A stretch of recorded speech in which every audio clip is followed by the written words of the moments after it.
सहनाववतु सहनौ भुनक्तु सह वीर्यं करवावहै तेजस्विनावधीतमस्तु मा विद्विषावहै।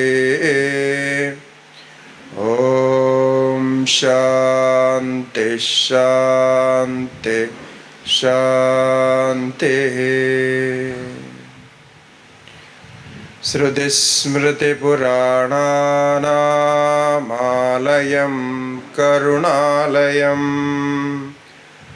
नमामि भगवत्पादं शङ्करं लोकशङ्करं। शङ्करं शङ्कराचार्यं केशवं बादरायणं सूत्रभाष्यकृतौ वन्दे भगवन्तो पुनः पुनः। ईश्वरो गुरुरात्मेति मूर्तिभेदविभागिने व्योमवद्व्याप्तदेहाय दक्षिणामूर्तये नमः। श्रीदक्षिणामूर्तये नमः।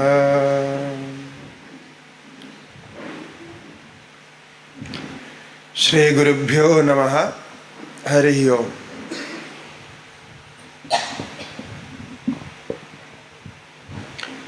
ओम नमो नारायणाय।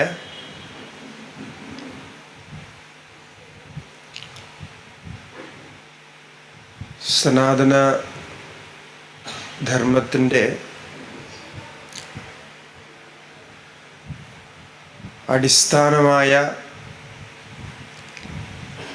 ഏകാത്മദർശനം സർവചരാചരങ്ങളിലും ഏകമായ ആ ചൈതന്യമാണ് സത്തയായിട്ടുള്ളത് എന്ന സിദ്ധാന്തമാണ് സനാതനധർമ്മത്തെ മറ്റേത് ചിന്താപദ്ധതിയിൽ നിന്നും വ്യക്തമായി ഭിന്നമാക്കി നിർത്തുന്നത്. ലോകം കണ്ടതിൽ വച്ച് ഏറ്റവും വലിയ ദർശനം, മഹത്തായ ദർശനം എന്ന് ഈ അദ്വൈത ദർശനത്തെ പറയാം. അതിന് കാരണം ഈ അദ്വൈത ദർശനം എല്ലാ ദർശനങ്ങളെയും എല്ലാ വിചാരധാരകളെയും ഉൾക്കൊള്ളുന്നു എന്നതാണ്. ഓൾ ഇൻക്ലൂസീവ് എന്ന് നമുക്ക് പറയാവുന്ന,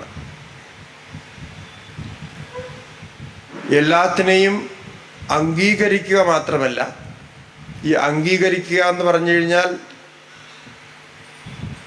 അങ്ങനെ ഉണ്ടെങ്കിൽ അങ്ങനെ ഉണ്ടായിക്കോട്ടെ എന്ന രീതിയിൽ അംഗീകരിക്കുക. ഇവിടെ അംഗീകാരം എന്ന ഒരു രീതി മാത്രമല്ല, അതെല്ലാം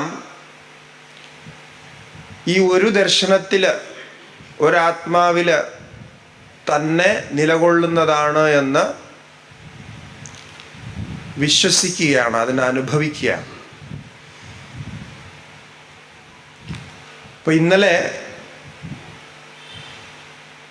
സനാതനധർമ്മത്തിൻ്റെ സർവം ഖലുഇദം ബ്രഹ്മ എന്ന ആ ഒരു ഭാവം, അതുതന്നെ ആദ്യം പറയാൻ കാരണം സനാതനധർമ്മത്തെക്കുറിച്ച് പറയുമ്പോൾ, അല്ലെങ്കിൽ നമുക്ക് സുപരിചിതമായ രീതിയിൽ നമ്മൾ ചിന്തിക്കുമ്പോൾ അനേകം ഭേദങ്ങൾ ഉള്ളതായിട്ട് ആണ് കാണുന്നത്. എണ്ണിയാൽ തീരാത്ത അത്രയും ഭേദങ്ങൾ പറയാൻ കാണും. അപ്പോൾ ഈ ഭേദങ്ങളിൽ നിന്നുകൊണ്ട് ഒരു വേള ചിന്തിക്കുമ്പോൾ ഒരന്തവും കിട്ടില്ല. എങ്ങനെയാണ് ഇതെല്ലാം ഒന്നാകുന്നത്? ധർമ്മത്തിൻ്റെ കാര്യത്തിൽ നോക്കുമ്പോൾ ഈശ്വരന്മാര്, ദൈവങ്ങൾ അനേകമുണ്ട്, ദേവന്മാരും ദേവിമാരും അനേകം. അതിൽ കഴിഞ്ഞ് പലതരത്തിലുള്ള വർഗീകരണങ്ങൾ പ്രായോഗിക രീതിയിലും പല വർഗീകരണങ്ങൾ കാണുന്നുണ്ട്.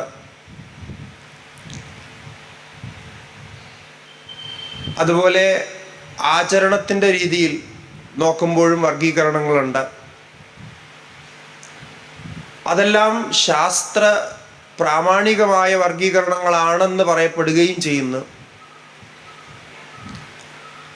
അപ്പോൾ അങ്ങനെ വരുമ്പോൾ ഒരു അന്തവും കിട്ടാത്ത ഒരവസ്ഥയുണ്ട്. അതുകൊണ്ടാണ് സനാതനധർമ്മം എവിടെ തുടങ്ങുന്നു, എന്താണ് അതിൻ്റെ മുഖ്യമായ സിദ്ധാന്തം, അതിനെ ഇന്നലെ പ്രതിപാദിച്ചത്. അപ്പോൾ ഇത് മനസ്സിൽ ധരിച്ചുകൊണ്ട് വേണം ഇനി വരുന്ന ഭാഗങ്ങൾ നാം മനസ്സിലാക്കാൻ. ഈ അദ്വൈത സിദ്ധാന്തത്തിന്, ഏകാത്മവാദത്തിന് വിപരീതമായിട്ട് ഒന്നും തന്നെ ഈ വൈദിക സനാതന ധർമ്മം എന്ന ധർമ്മത്തിൻ്റെ പേരിൽ, അല്ലെങ്കിൽ ഹിന്ദുമതം എന്ന് പറയുന്ന മതത്തിൻ്റെ പേരിലുള്ള ആചാരങ്ങളിലോ വിചാരങ്ങളിലോ ഇല്ല എന്ന് തന്നെ പറയാം. ഏകം സദ്വിപ്ര ബഹുധാ വദന്തി എന്ന വാക്യം ഋഗ്വേദത്തിലുള്ളതാണ്. ഇതിനെല്ലാം ഉൾക്കൊണ്ടുകൊണ്ട് പറയുന്നതാണത്. ഒരു തത്വത്തെ തന്നെ പല രൂപത്തിൽ പറയുന്നു. ഇന്നലെ അത് ഉദാഹരണ സഹിതം നമുക്ക് മനസ്സിലാകുന്ന രീതിയിൽ ഒന്ന് പരിചയപ്പെട്ടു. അതിനെ ഒന്ന് പരിചയപ്പെടാനൊന്ന് ശ്രമിച്ചു. അതുപോലെ ആ ഭാവത്തിൽ ചിന്തിക്കുമ്പോഴാണ് സനാതനധർമ്മ ഗ്രന്ഥങ്ങളിലെ വെറും ഒരു സാധാരണമായ ഒരു ഗ്രന്ഥം, അല്ലെങ്കിൽ കുറച്ച് കഥകളിലൂടെ ഉപദേശിക്കുന്ന ഒരു സാധാരണ ഗ്രന്ഥമാണ്. അതിലുള്ള ഒരു മഹാവാക്യമാണ് വസുധൈവ കുടുംബകം എന്നുള്ളത്. ഇപ്പോൾ ഈയിടെ നടന്ന G20 മീറ്റിങ്ങിൻ്റെ ഒരാപ്തവാക്യം ആയിട്ട് സ്വീകരിച്ചതും ഈ വാക്യത്തെയാണ്, വസുധൈവ കുടുംബകം. വസുധ എന്നാൽ ഈ ഭൂമണ്ഡലം എന്നർത്ഥം. ഈ ഭൂമണ്ഡലം മുഴുവൻ ഒരു കുടുംബം പോലെയാണ്. ഒരു കുടുംബത്തിലുള്ളവര് എങ്ങനെയാണോ സ്നേഹിക്കുന്നത്, തൻ്റേതായിട്ട് ആത്മീയമായിട്ട് കണക്കാക്കുന്നത്, അതുപോലെ ഈ വസുധാവിനെ മുഴുവൻ കണക്കാക്കണം എന്നാണ് ആ വാക്യം ഉപദേശിക്കുന്നത്. ഈ വസുധൈവ കുടുംബകം എന്ന വാക്യം വേദത്തിൽ ഒന്നുമുള്ളതല്ല, ഒരു സാധാരണ ഗ്രന്ഥത്തിലുള്ളതാണ്. നമുക്കറിയാം, നമ്മൾ കുട്ടിക്കാലത്തൊക്കെ വായിച്ചിട്ടുള്ള കഥകൾ, ആനയുടെയും കുറുക്കൻ്റെയും കാക്കയുടെയും ഒക്കെ കഥകൾ ചേർന്ന പഞ്ചതന്ത്രം എന്ന ഒരു ഗ്രന്ഥമുണ്ട്. പഞ്ചതന്ത്രം. അതെല്ലാം 5 തന്ത്രങ്ങളാണ്. മൈത്രി തുടങ്ങിയ 5 തന്ത്രങ്ങളാണ്. 5 തന്ത്രങ്ങളെന്ന് പറഞ്ഞു കഴിഞ്ഞാൽ 5 ആശയങ്ങൾ, 5 കാര്യങ്ങൾ പഠിപ്പിക്കുന്നു എന്നർത്ഥം. അത് ഈ കുറുക്കൻ്റെയും മുയലിൻ്റെയും ഒക്കെ കഥ പറഞ്ഞാണ് പഠിപ്പിക്കുന്നത്. രാജകുമാരന്മാര്, ബുദ്ധിയില്ലാത്ത രാജകുമാരന്മാർക്ക് എങ്ങനെ തത്വജ്ഞാനം പറഞ്ഞു കൊടുക്കാം എന്ന് ചിന്തിച്ച ഒരു പണ്ഡിതൻ അദ്ദേഹത്തിൻ്റെ ബുദ്ധിയിൽ തോന്നുന്ന വഴിക്ക് കഥകള്, സാങ്കല്പികമായ കഥകൾ രചിച്ച് കൽപ്പിച്ച ഒരു ഗ്രന്ഥമാണ്. അതിലാണ് ഈ വാക്യമുള്ളത്. അപ്പോൾ അവിടെ എന്താ കാണിക്കുന്നത് എന്ന് ചോദിച്ചാൽ, അത്രയും സാധാരണമായിട്ട് തോന്നുന്ന, ഇപ്പോൾ അവിടെ കുറുക്കനും മുയലും ഒക്കെ വർത്തമാനം പറയുമ്പോൾ വായിക്കുന്ന ഒരു കൊച്ചു കുട്ടിക്കും അറിയാം ഇതൊന്നും സംഭവിക്കുന്ന കാര്യമല്ല. പക്ഷേ അത് വായിക്കുമ്പോൾ എന്താ നമുക്ക് തോന്നുക എന്ന് ചോദിച്ചാൽ, മുയലും കുറുക്കനും വർത്തമാനം പറയുന്നതായിട്ടല്ല തോന്നുന്നത്, മനുഷ്യര് തന്നെ വർത്തമാനം പറയുന്നതായിട്ടാണ് തോന്നുന്നത്. ആ കഥകളിൽ സംഭവിക്കുന്നതൊക്കെ മനുഷ്യർക്ക് തന്നെ സംഭവിക്കുന്നതാണ്, മനുഷ്യർ തന്നെ ചെയ്യുന്നതായിട്ടുള്ള ഒരു അനുഭവമാണ് അത് വായിക്കുമ്പോഴുണ്ടാകുക. അത്ര സുന്ദരമായിട്ടാണ് അത് വർണ്ണിച്ചിരിക്കുന്നത്. നമുക്കുള്ളത് എല്ലാ വികാരങ്ങളും മൃഗങ്ങൾക്കില്ല, എന്നാൽ സാമാന്യ വികാരങ്ങൾ മൃഗങ്ങൾക്കുണ്ട്. എന്നാൽ അത് വച്ചിട്ടല്ല അവിടെ പറയുന്നത്, മനുഷ്യ വികാരങ്ങളെ എല്ലാം തന്നെ മൃഗങ്ങളിൽ ആരോപിച്ച് മൃഗങ്ങളെ കഥാപാത്രങ്ങളാക്കി വർണ്ണിക്കുകയാണ്. അതിൽ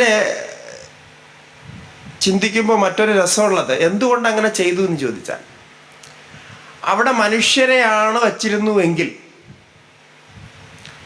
ഒരു പക്ഷേ ഇത്രയും ക്ലിയറായിട്ട് കാര്യങ്ങൾ കമ്മ്യൂണിക്കേറ്റ് ചെയ്യാൻ പറ്റില്ലായിരുന്നു. അതിനൊരു കാരണം, ഇപ്പം മനുഷ്യരെ വെച്ചൊരു കഥ ഉണ്ടാക്കിയാണ്. ഇപ്പം നോവലുകളൊക്കെ എഴുതുന്നുണ്ടല്ലോ, പ്രസിദ്ധമായ അനേകം നോവലുകളുണ്ട്, അതൊക്കെ മനുഷ്യരെ വെച്ചിട്ടാണ് കഥ ഉണ്ടാക്കിയത്. മഹാഭാരതം തുടങ്ങിയ ഇതിഹാസങ്ങളൊക്കെ ഉണ്ട്. മനുഷ്യരെ വെച്ച് കഥ ഉണ്ടാക്കിയാൽ തീർച്ചയായിട്ടും അതിൽ വിവാദമുണ്ടാവാൻ സാധ്യതയുണ്ട്. എങ്ങനെ വിവാദം ഉണ്ടാകും? ഇപ്പൊ കുറുക്കൻ്റെ സ്ഥാനത്ത് ഒരു മനുഷ്യനെ വെക്കണം, പട്ടിയുടെ സ്ഥാനത്ത് വേറൊരു മനുഷ്യനെ വെക്കണം, കാക്കയുടെ സ്ഥാനത്ത് മറ്റൊരു മനുഷ്യനെ വെക്കണം എന്ന് പറയുമ്പോൾ അവിടെ തീർച്ചയായിട്ടും വർഗീകരണ പ്രശ്നം വരും. അതിൽ ചിലരെ ബ്രാഹ്മണരെന്ന് പറയേണ്ടി വരും, ചിലരൊക്കെ ബ്രാഹ്മണരുടെ പേര് കൊടുക്കേണ്ടി വരും, ചിലർക്ക് ക്ഷത്രിയരുടെ പേര് കൊടുക്കേണ്ടി വരും, ചിലർക്ക് മറ്റ് ജാതിക്കാരുടെ പേര് കൊടുക്കേണ്ടി വരും. അപ്പോൾ അത് വായിക്കുന്നവൻ എന്തായിരിക്കും അത് കാണുക? ഓ, അപ്പോൾ ഇങ്ങനെയാണല്ലേ, ബ്രാഹ്മണ ക്ഷത്രിയ വൈശ്യ ഭേദങ്ങളൊക്കെ വച്ചിട്ടാണ് ഇങ്ങനെയൊക്കെയാണുള്ളത്. അപ്പോൾ അത് സിംഹസ്ഥാനത്ത് നിൽക്കുന്ന സിംഹമായിരിക്കുന്നത്, അവിടത്തിൻ്റെ അവരുടെ പ്രത്യേകത എന്ന് പറഞ്ഞു കഴിഞ്ഞാൽ സിംഹം പോലും പറ്റിക്കപ്പെടുന്നുണ്ട്. അപ്പോൾ കുറുക്കൻ്റെ സ്ഥാനത്തിരിക്കുന്നത് ഏറ്റവും വലിയ ബുദ്ധിമാനാണ്, അത് ഏത് ജാതിക്കാരനാണ് എന്നൊക്കെയുള്ള പ്രശ്നം വരും. അപ്പോൾ അതുകൊണ്ട് ആ ബുദ്ധിമാനായ പണ്ഡിതൻ മനുഷ്യരെ വയ്ക്കാതെ മൃഗങ്ങളെ വെച്ചു. അപ്പോൾ ഒരു പ്രശ്നമില്ല, അവിടെ ജാതി മതഭേദങ്ങളൊന്നും പ്രശ്നം ഉണ്ടാക്കിയില്ല. അത്രയും വിരൂപമായിട്ട് അല്ലെങ്കിൽ അത്രയും വികൃതമായിരിക്കുകയാണ് നമ്മുടെ ഭാവങ്ങൾ. ഒരു കലയെ പോലും നമുക്കങ്ങനെ കാണാൻ പറ്റില്ല. കാരണം മനുഷ്യനെന്ന് പറയുമ്പോൾ നമ്മളെ തന്നെ അവിടെ സ്ഥാപിക്കും. പക്ഷെ ഈ കഥാപുസ്തകത്തിൽ അങ്ങനെ ഒരു പ്രശ്നമില്ല. കാരണം അവിടെ മനുഷ്യന്റെ സ്വാഭാവിക വികാരങ്ങളെയാണ് അവിടെ കാണുന്നത്. അങ്ങനെയുള്ള പുസ്തകത്തിലാണ് ഈ വസുധൈവ കുടുംബകം എന്ന വാക്യം പറഞ്ഞിരിക്കുന്നത്. ഇന്ന് ലോകം മുഴുവൻ ഈ വാക്യത്തിൻ്റെ അർത്ഥം ചിന്തിച്ച് അതിൻ്റെ വ്യാപകത, അതിൻ്റെ മഹത്വം, അതിൻ്റെ ഗാംഭീര്യം ചിന്തിച്ച് ആശ്ചര്യപ്പെടുന്നു. എത്ര വലിയൊരു ചിന്താഗതി എന്ന് നോക്കും. അവിടെ ഒരു ഭേദങ്ങളും ഇല്ലാതെ എല്ലാവരെയും ഉൾക്കൊള്ളുന്ന ഒരു ഭാവം. എന്താണ് ഞാൻ ഈ പറഞ്ഞു വരുന്നതെന്ന് ചോദിച്ചാൽ, ഇന്നലെ നാം പറഞ്ഞു വെച്ച ആ വിഷയത്തെ അത് നമുക്ക് സ്വന്തമായിട്ട് അനുഭവിക്കാൻ പറ്റുന്ന ഒരു തലത്തിലാണ് ഇന്നലെ നമ്മൾ സംസാരിച്ചത്. സ്വാനുഭവമാകുന്നതായിട്ടുള്ള ആ അദ്വൈത സ്വരൂപം, ആത്മാവിൻ്റെ സ്വരൂപം, അത് നമ്മളിൽ തന്നെ നിൽക്കുന്നില്ല എന്ന് പറഞ്ഞാൽ, നാം നമ്മെ ആത്മാവിൻ്റെ സ്വരൂപമായിട്ട് അറിയുമ്പോൾ അത് സർവത്തിലും വ്യാപ്തമായതായിട്ടാണ് അറിയുന്നത്. അനന്തമായിട്ട്, പരിച്ഛേദങ്ങളില്ലാതെ, പരിമിതികളില്ലാതെ, ദേശകാല അവസ്ഥാബന്ധങ്ങളൊന്നും ഇല്ലാതെ വ്യാപകമായിട്ട് നിൽക്കുന്ന രീതിയിലാണ് അറിയുന്നത്. എന്തിനെയാണോ നാം നമ്മുടെ സ്വരൂപമായിട്ട് അനുഭവിക്കുന്നത്, ആ ചൈതന്യം തന്നെയാണ് ഈ പ്രപഞ്ചത്തിൽ മുഴുവൻ ആകമാനം വ്യാപ്തമായിരിക്കുന്നത്. അകത്തും പുറത്തും എല്ലാം ഒരുപോലെ.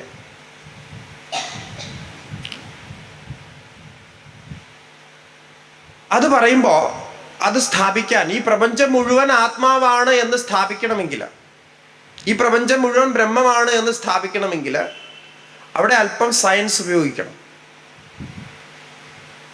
കുറച്ച് യുക്തികൾ ഉപയോഗിക്കണം. അല്ലാതെ നാം അനുഭവിച്ച ആ അനുഭവത്തെ വ്യാപകമായി കാണാൻ നമുക്ക് സാധാരണ രീതിയിൽ കഴിയില്ല. കാരണം അവിടെ അങ്ങനൊരു ഉപാധിയില്ല. ഇന്നലെ നമ്മൾ പറഞ്ഞല്ലോ, അനുഭവ സമയത്ത് അത് അങ്ങനെ തോന്നുന്നു, എന്നാൽ ഇതെല്ലാം അതാണ് എന്ന് കാണുക വളരെ ബുദ്ധിമുട്ടാണ്. കാരണം അതിൽ നിന്ന് ഭിന്നമായിട്ട്, നമ്മുടെ സ്വരൂപത്തിൽ നിന്ന് ഭിന്നമായിട്ടുള്ള വസ്തുക്കളായിട്ടാണ് പ്രപഞ്ചത്തിലെ ദൃശ്യങ്ങളെ നാം അനുഭവിക്കുന്നത്. അപ്പോൾ അതെങ്ങനെ എൻ്റെ സ്വരൂപമാകും? ഞാനും എൻ്റെ സ്വരൂപവും അതിനോടൊന്നായി കാണുന്നത് എങ്ങനെയാണ്? അങ്ങനെയാണ് അത് ഒന്നാവുക. അപ്പം അതിന് വളരെ സിമ്പിളായിട്ടുള്ള ഒരു സയൻറ്റിഫിക് തിയറി ഉപയോഗിക്കുന്നുണ്ട്, ഒരു യുക്തി. അത് കോസ് ആൻഡ് എഫക്റ്റ് തിയറിയാണ്. കാര്യം, കാരണം. ഈ കോസ് ആൻഡ് എഫക്റ്റ് തിയറി എന്ന് പറഞ്ഞാൽ എല്ലാവർക്കും അറിയാം, കാര്യകാരണ സംബന്ധം. കാര്യം എന്ന് പറയുന്നത് എഫക്റ്റാണ്. എഫക്റ്റ് പല രീതിയിലുണ്ടാകും, പല രൂപങ്ങളിലുണ്ടാകും. ഒരു മണ്ണിൽ നിന്ന് അനേകം വസ്തുക്കൾ ഉണ്ടാക്കുന്നുണ്ട്. ഒരു സ്വർണ്ണലോഹത്തിൽ നിന്ന് അനേക ആഭരണങ്ങൾ ഉണ്ടാക്കുന്നുണ്ട്. ആഭരണങ്ങൾക്കൊക്കെ വേറെ വേറെ പേരുകളുണ്ട്. എന്നാൽ അതെല്ലാം സ്വർണമാണ് എന്ന് തിരിച്ചറിയാൻ ബുദ്ധിമുട്ടൊന്നുമില്ല. മണ്ണുകൊണ്ടുണ്ടാക്കിയ പാത്രങ്ങളൊക്കെ മണ്ണാണ് എന്ന് തിരിച്ചറിയാൻ നമുക്ക് ബുദ്ധിമുട്ടില്ല. ഈ കോസ് ആൻഡ് എഫക്റ്റ് തിയറി സാധാരണമായിട്ട് നമുക്ക് യുക്തിയായിട്ട് ഉപയോഗിക്കാൻ പറ്റുന്നതാണ്. അതിനെ ആർക്കും എതിർക്കേണ്ട കാര്യമില്ല. കാരണം അത് പരിനിഷ്ഠിതമായിട്ടുള്ളൊരു തിയറിയാണ്. എന്താണത് പറയുന്നത് എന്ന് ചോദിച്ചാൽ, അനേക നാമരൂപങ്ങളുടെ ഭാവത്തിൽ എത്രയൊക്കെ വികാരങ്ങളുണ്ടായാലും ആകാരങ്ങളുണ്ടായാലും അതെല്ലാം അതിൻ്റെ കാരണത്തിൽ ഒന്നായിരിക്കുന്നു എന്നാണ്. കാരണത്തിൽ നിന്ന് അഭിന്നമാണ് എന്നർത്ഥം.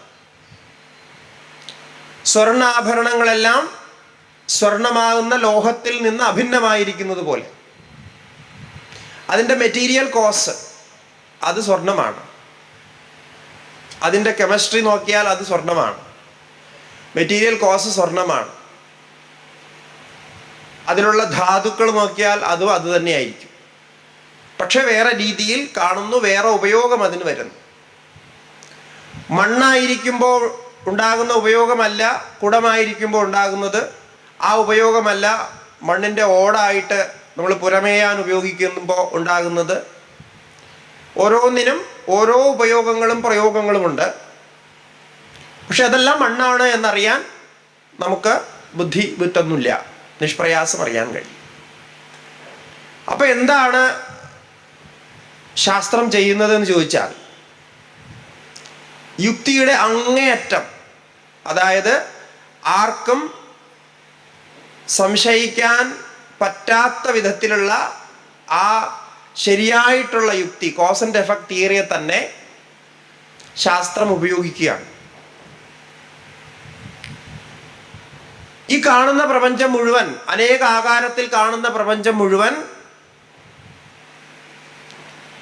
ഒരേ ഒരു കാരണത്തിൻ്റെ കാര്യങ്ങളാണ് എന്ന് പറഞ്ഞാൽ കോസ്, അൾട്ടിമേറ്റ് കോസ് എന്ന് പറയുന്നത് പരമകാരണം ഒന്നാണ്. ആ പരമകാരണത്തിൻ്റെ രൂപമാണ് ഇതെല്ലാവും.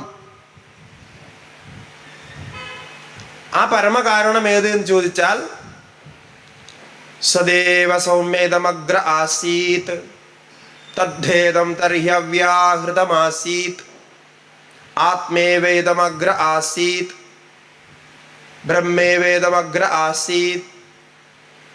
ഇങ്ങനെ അനേകം വാക്യങ്ങളുണ്ട്. ഇതൊക്കെ പറയുന്നത് ഈ സൃഷ്ടിയുടെ പരമകാരണം, അതായത് ഈ സൃഷ്ടിയൊക്കെ ഉണ്ടാകുന്നത് മുമ്പ് എന്നൊരു സങ്കല്പം നമ്മൾ ചെയ്താൽ സൃഷ്ടി ഇല്ലാത്തൊരവസ്ഥ, അതിപ്പോൾ നമുക്ക് സങ്കല്പിക്കാവുന്നതേ ഉള്ളൂ. ഇപ്പം നമുക്ക് മുമ്പിൽ കാണുന്ന ഈ കെട്ടിടങ്ങളൊക്കെ ഒരു 10-20 വർഷം മുമ്പ് ഉണ്ടായിരുന്നില്ല. നമ്മുടെ ചെറുപ്പകാലത്തൊന്നും ഇതൊന്നും ഉണ്ടായിരുന്നില്ല. ഇവിടെയൊക്കെ വിജനം പോലെ ആയിരുന്നു. പിന്നെ കെട്ടിടങ്ങൾ ഓരോന്നായിട്ട് ഉയർന്നു വന്നു, സൃഷ്ടി ഇങ്ങനെ ഉണ്ടായി. അത് നിരന്തരം വർദ്ധിച്ചു കൊണ്ടിരിക്കുന്നു. അപ്പം അതുപോലെ നമ്മൾ പിന്നിലേക്ക് ചിന്തിക്കുമ്പോൾ ഈ പഞ്ചഭൂതങ്ങളും ഇല്ലാത്ത ഒരവസ്ഥ ഒരു കാലം ഉണ്ടായിരുന്നു എന്ന് സങ്കല്പിക്കാൻ നമുക്ക് സാധിക്കും. ആ സങ്കല്പത്തിലേക്ക്, സൃഷ്ടിയുടെ ആദിമ സങ്കല്പത്തിലേക്ക് ഉപനിഷത്തുക്കൾ, വേദങ്ങൾ നമ്മളെ കൊണ്ടുപോവുകയാണ്. പരമമായ കാരണത്തെക്കുറിച്ച് സങ്കല്പിക്കൂ. ഇതൊന്നും ഇല്ലാതിരുന്നൊരവസ്ഥ എന്ന് സങ്കല്പിക്കൂ. ഇപ്പോൾ ഇന്നലെ നമ്മൾ ആ അവസ്ഥയെ അനുഭവിക്കേണ്ടത് എങ്ങനെയാണെന്ന് പറഞ്ഞു. ഇതൊന്നും ഇല്ലാത്തൊരവസ്ഥ നമുക്ക് പ്രതിദിനം അനുഭവിക്കാൻ കഴിയുന്നുണ്ട്, അതും ഫ്രീ ആയിട്ട്, ഒരു പ്രയാസവും ഇല്ലാതെ, ഒരു പണച്ചെലവും ഇല്ലാതെ ദിവസവും നാം അനുഭവിക്കുന്നുണ്ട്. അതിനെ ഒന്ന് ഓർത്താൽ മതി. അപ്പോൾ ഒന്നുമില്ലാത്തൊരവസ്ഥ ഉണ്ടായിരുന്നു. ആ അവസ്ഥയിൽ എന്തുണ്ടായിരുന്നു? അതാണ് പരമകാരണം. അങ്ങനെയാണല്ലോ, കാരണം ആദ്യം ഉണ്ടായിരിക്കും, പിന്നെ അതിൽ നിന്ന് കാര്യമുണ്ടായി. ഇതൊക്കെ നമ്മൾ സ്കൂളിലൊക്കെ പഠിക്കുന്ന കാര്യങ്ങളാണ്. അതിനെ ശാസ്ത്രം അത് തന്നെയാണ് പറയുന്നത്. കാരണം നമ്മുടെ ശാസ്ത്രത്തിൻ്റെ പ്രത്യേകത, വേദത്തിൻ്റെ പ്രത്യേകത, വേദത്തിൽ ഈ ഭൗതിക ജ്ഞാനവും ആധ്യാത്മിക ജ്ഞാനവും, അതായത് സയൻസ്, സ്പിരിച്വാലിറ്റി, റിലീജൻ എന്നൊക്കെ പറയുന്ന ഭേദങ്ങളൊന്നുമില്ല. ഈ സയൻസിനെയും റിലീജനെയും അല്ലെങ്കിൽ സ്പിരിച്വാലിറ്റിയൊക്കെ വേറെ ആക്കിയത് പിൽക്കാലത്താണ്. അത് വൈദേശികരായിട്ടുള്ള കുറേ ശാസ്ത്രജ്ഞന്മാർ, അവർ പലതും കണ്ടുപിടിച്ചു. ഇപ്പോൾ ഗലീലിയോയുടെ കണ്ടുപിടുത്തങ്ങളൊക്കെ വന്നപ്പോൾ അന്ന് ആ ദേശങ്ങളിലുണ്ടായിരുന്ന റിലീജിയസ് ടെക്സ്റ്റ് ബുക്കിനൊക്കെ എതിരായിരുന്നു. നമുക്കറിയാവുന്ന കഥകളൊക്കെ. അങ്ങനെ ഗലീലിയോയെ ഉപദ്രവിച്ചു, അദ്ദേഹത്തിനെ ജയിലിലാക്കി, അങ്ങനെയൊക്കെയുള്ള സംഭവങ്ങളൊക്കെ ഉണ്ടായി. അപ്പോൾ അങ്ങനെ വന്നപ്പോൾ അവർ കണ്ടുപിടിച്ച ആ വൈജ്ഞാനിക കണ്ടുപിടുത്തങ്ങൾ അന്ന് അവിടെ നിലനിന്നിരുന്ന റിലീജിയന് എതിരായപ്പോൾ സയൻസിനൊന്നും കണ്ടുപിടിക്കാൻ വയ്യാത്തൊരവസ്ഥ വന്നു. അങ്ങനെ ആരെങ്കിലും കണ്ടുപിടിച്ചാൽ അയാളെ കൊന്നുകളയും എന്നൊരവസ്ഥ വന്നു. അപ്പോൾ എന്താ ചെയ്തത്? അവരൊരു ബുദ്ധി കണ്ടുപിടിച്ചു. ആ അക്കാലത്തുണ്ടായ പാശ്ചാത്യരായിട്ടുള്ള വൈജ്ഞാനികർ ഒരു ബുദ്ധി, ഒരു യുക്തി കണ്ടുപിടിച്ചു. എന്താണോ നാം കണ്ടുപിടിക്കുന്നത്, നമ്മുടെ കണ്ടുപിടുത്തങ്ങൾ, സയൻസിൻ്റെ കണ്ടുപിടുത്തങ്ങൾ, അതല്ല റിലീജിയൻ പറയുന്നത്. റിലീജിയൻ്റെ കണ്ടുപിടുത്തത്തെക്കുറിച്ചല്ല നാം സംസാരിക്കുന്നത്. നമ്മുടെ കണ്ടുപിടുത്തത്തെക്കുറിച്ചല്ല റിലീജിയൻ സംസാരിക്കുന്നത്. കാരണം അത് രക്ഷപ്പെടാൻ വേണ്ടി കണ്ടുപിടിച്ച ഒരു യുക്തിയാണ്. അങ്ങനെ അവർക്ക് പറയേണ്ടി വന്നു.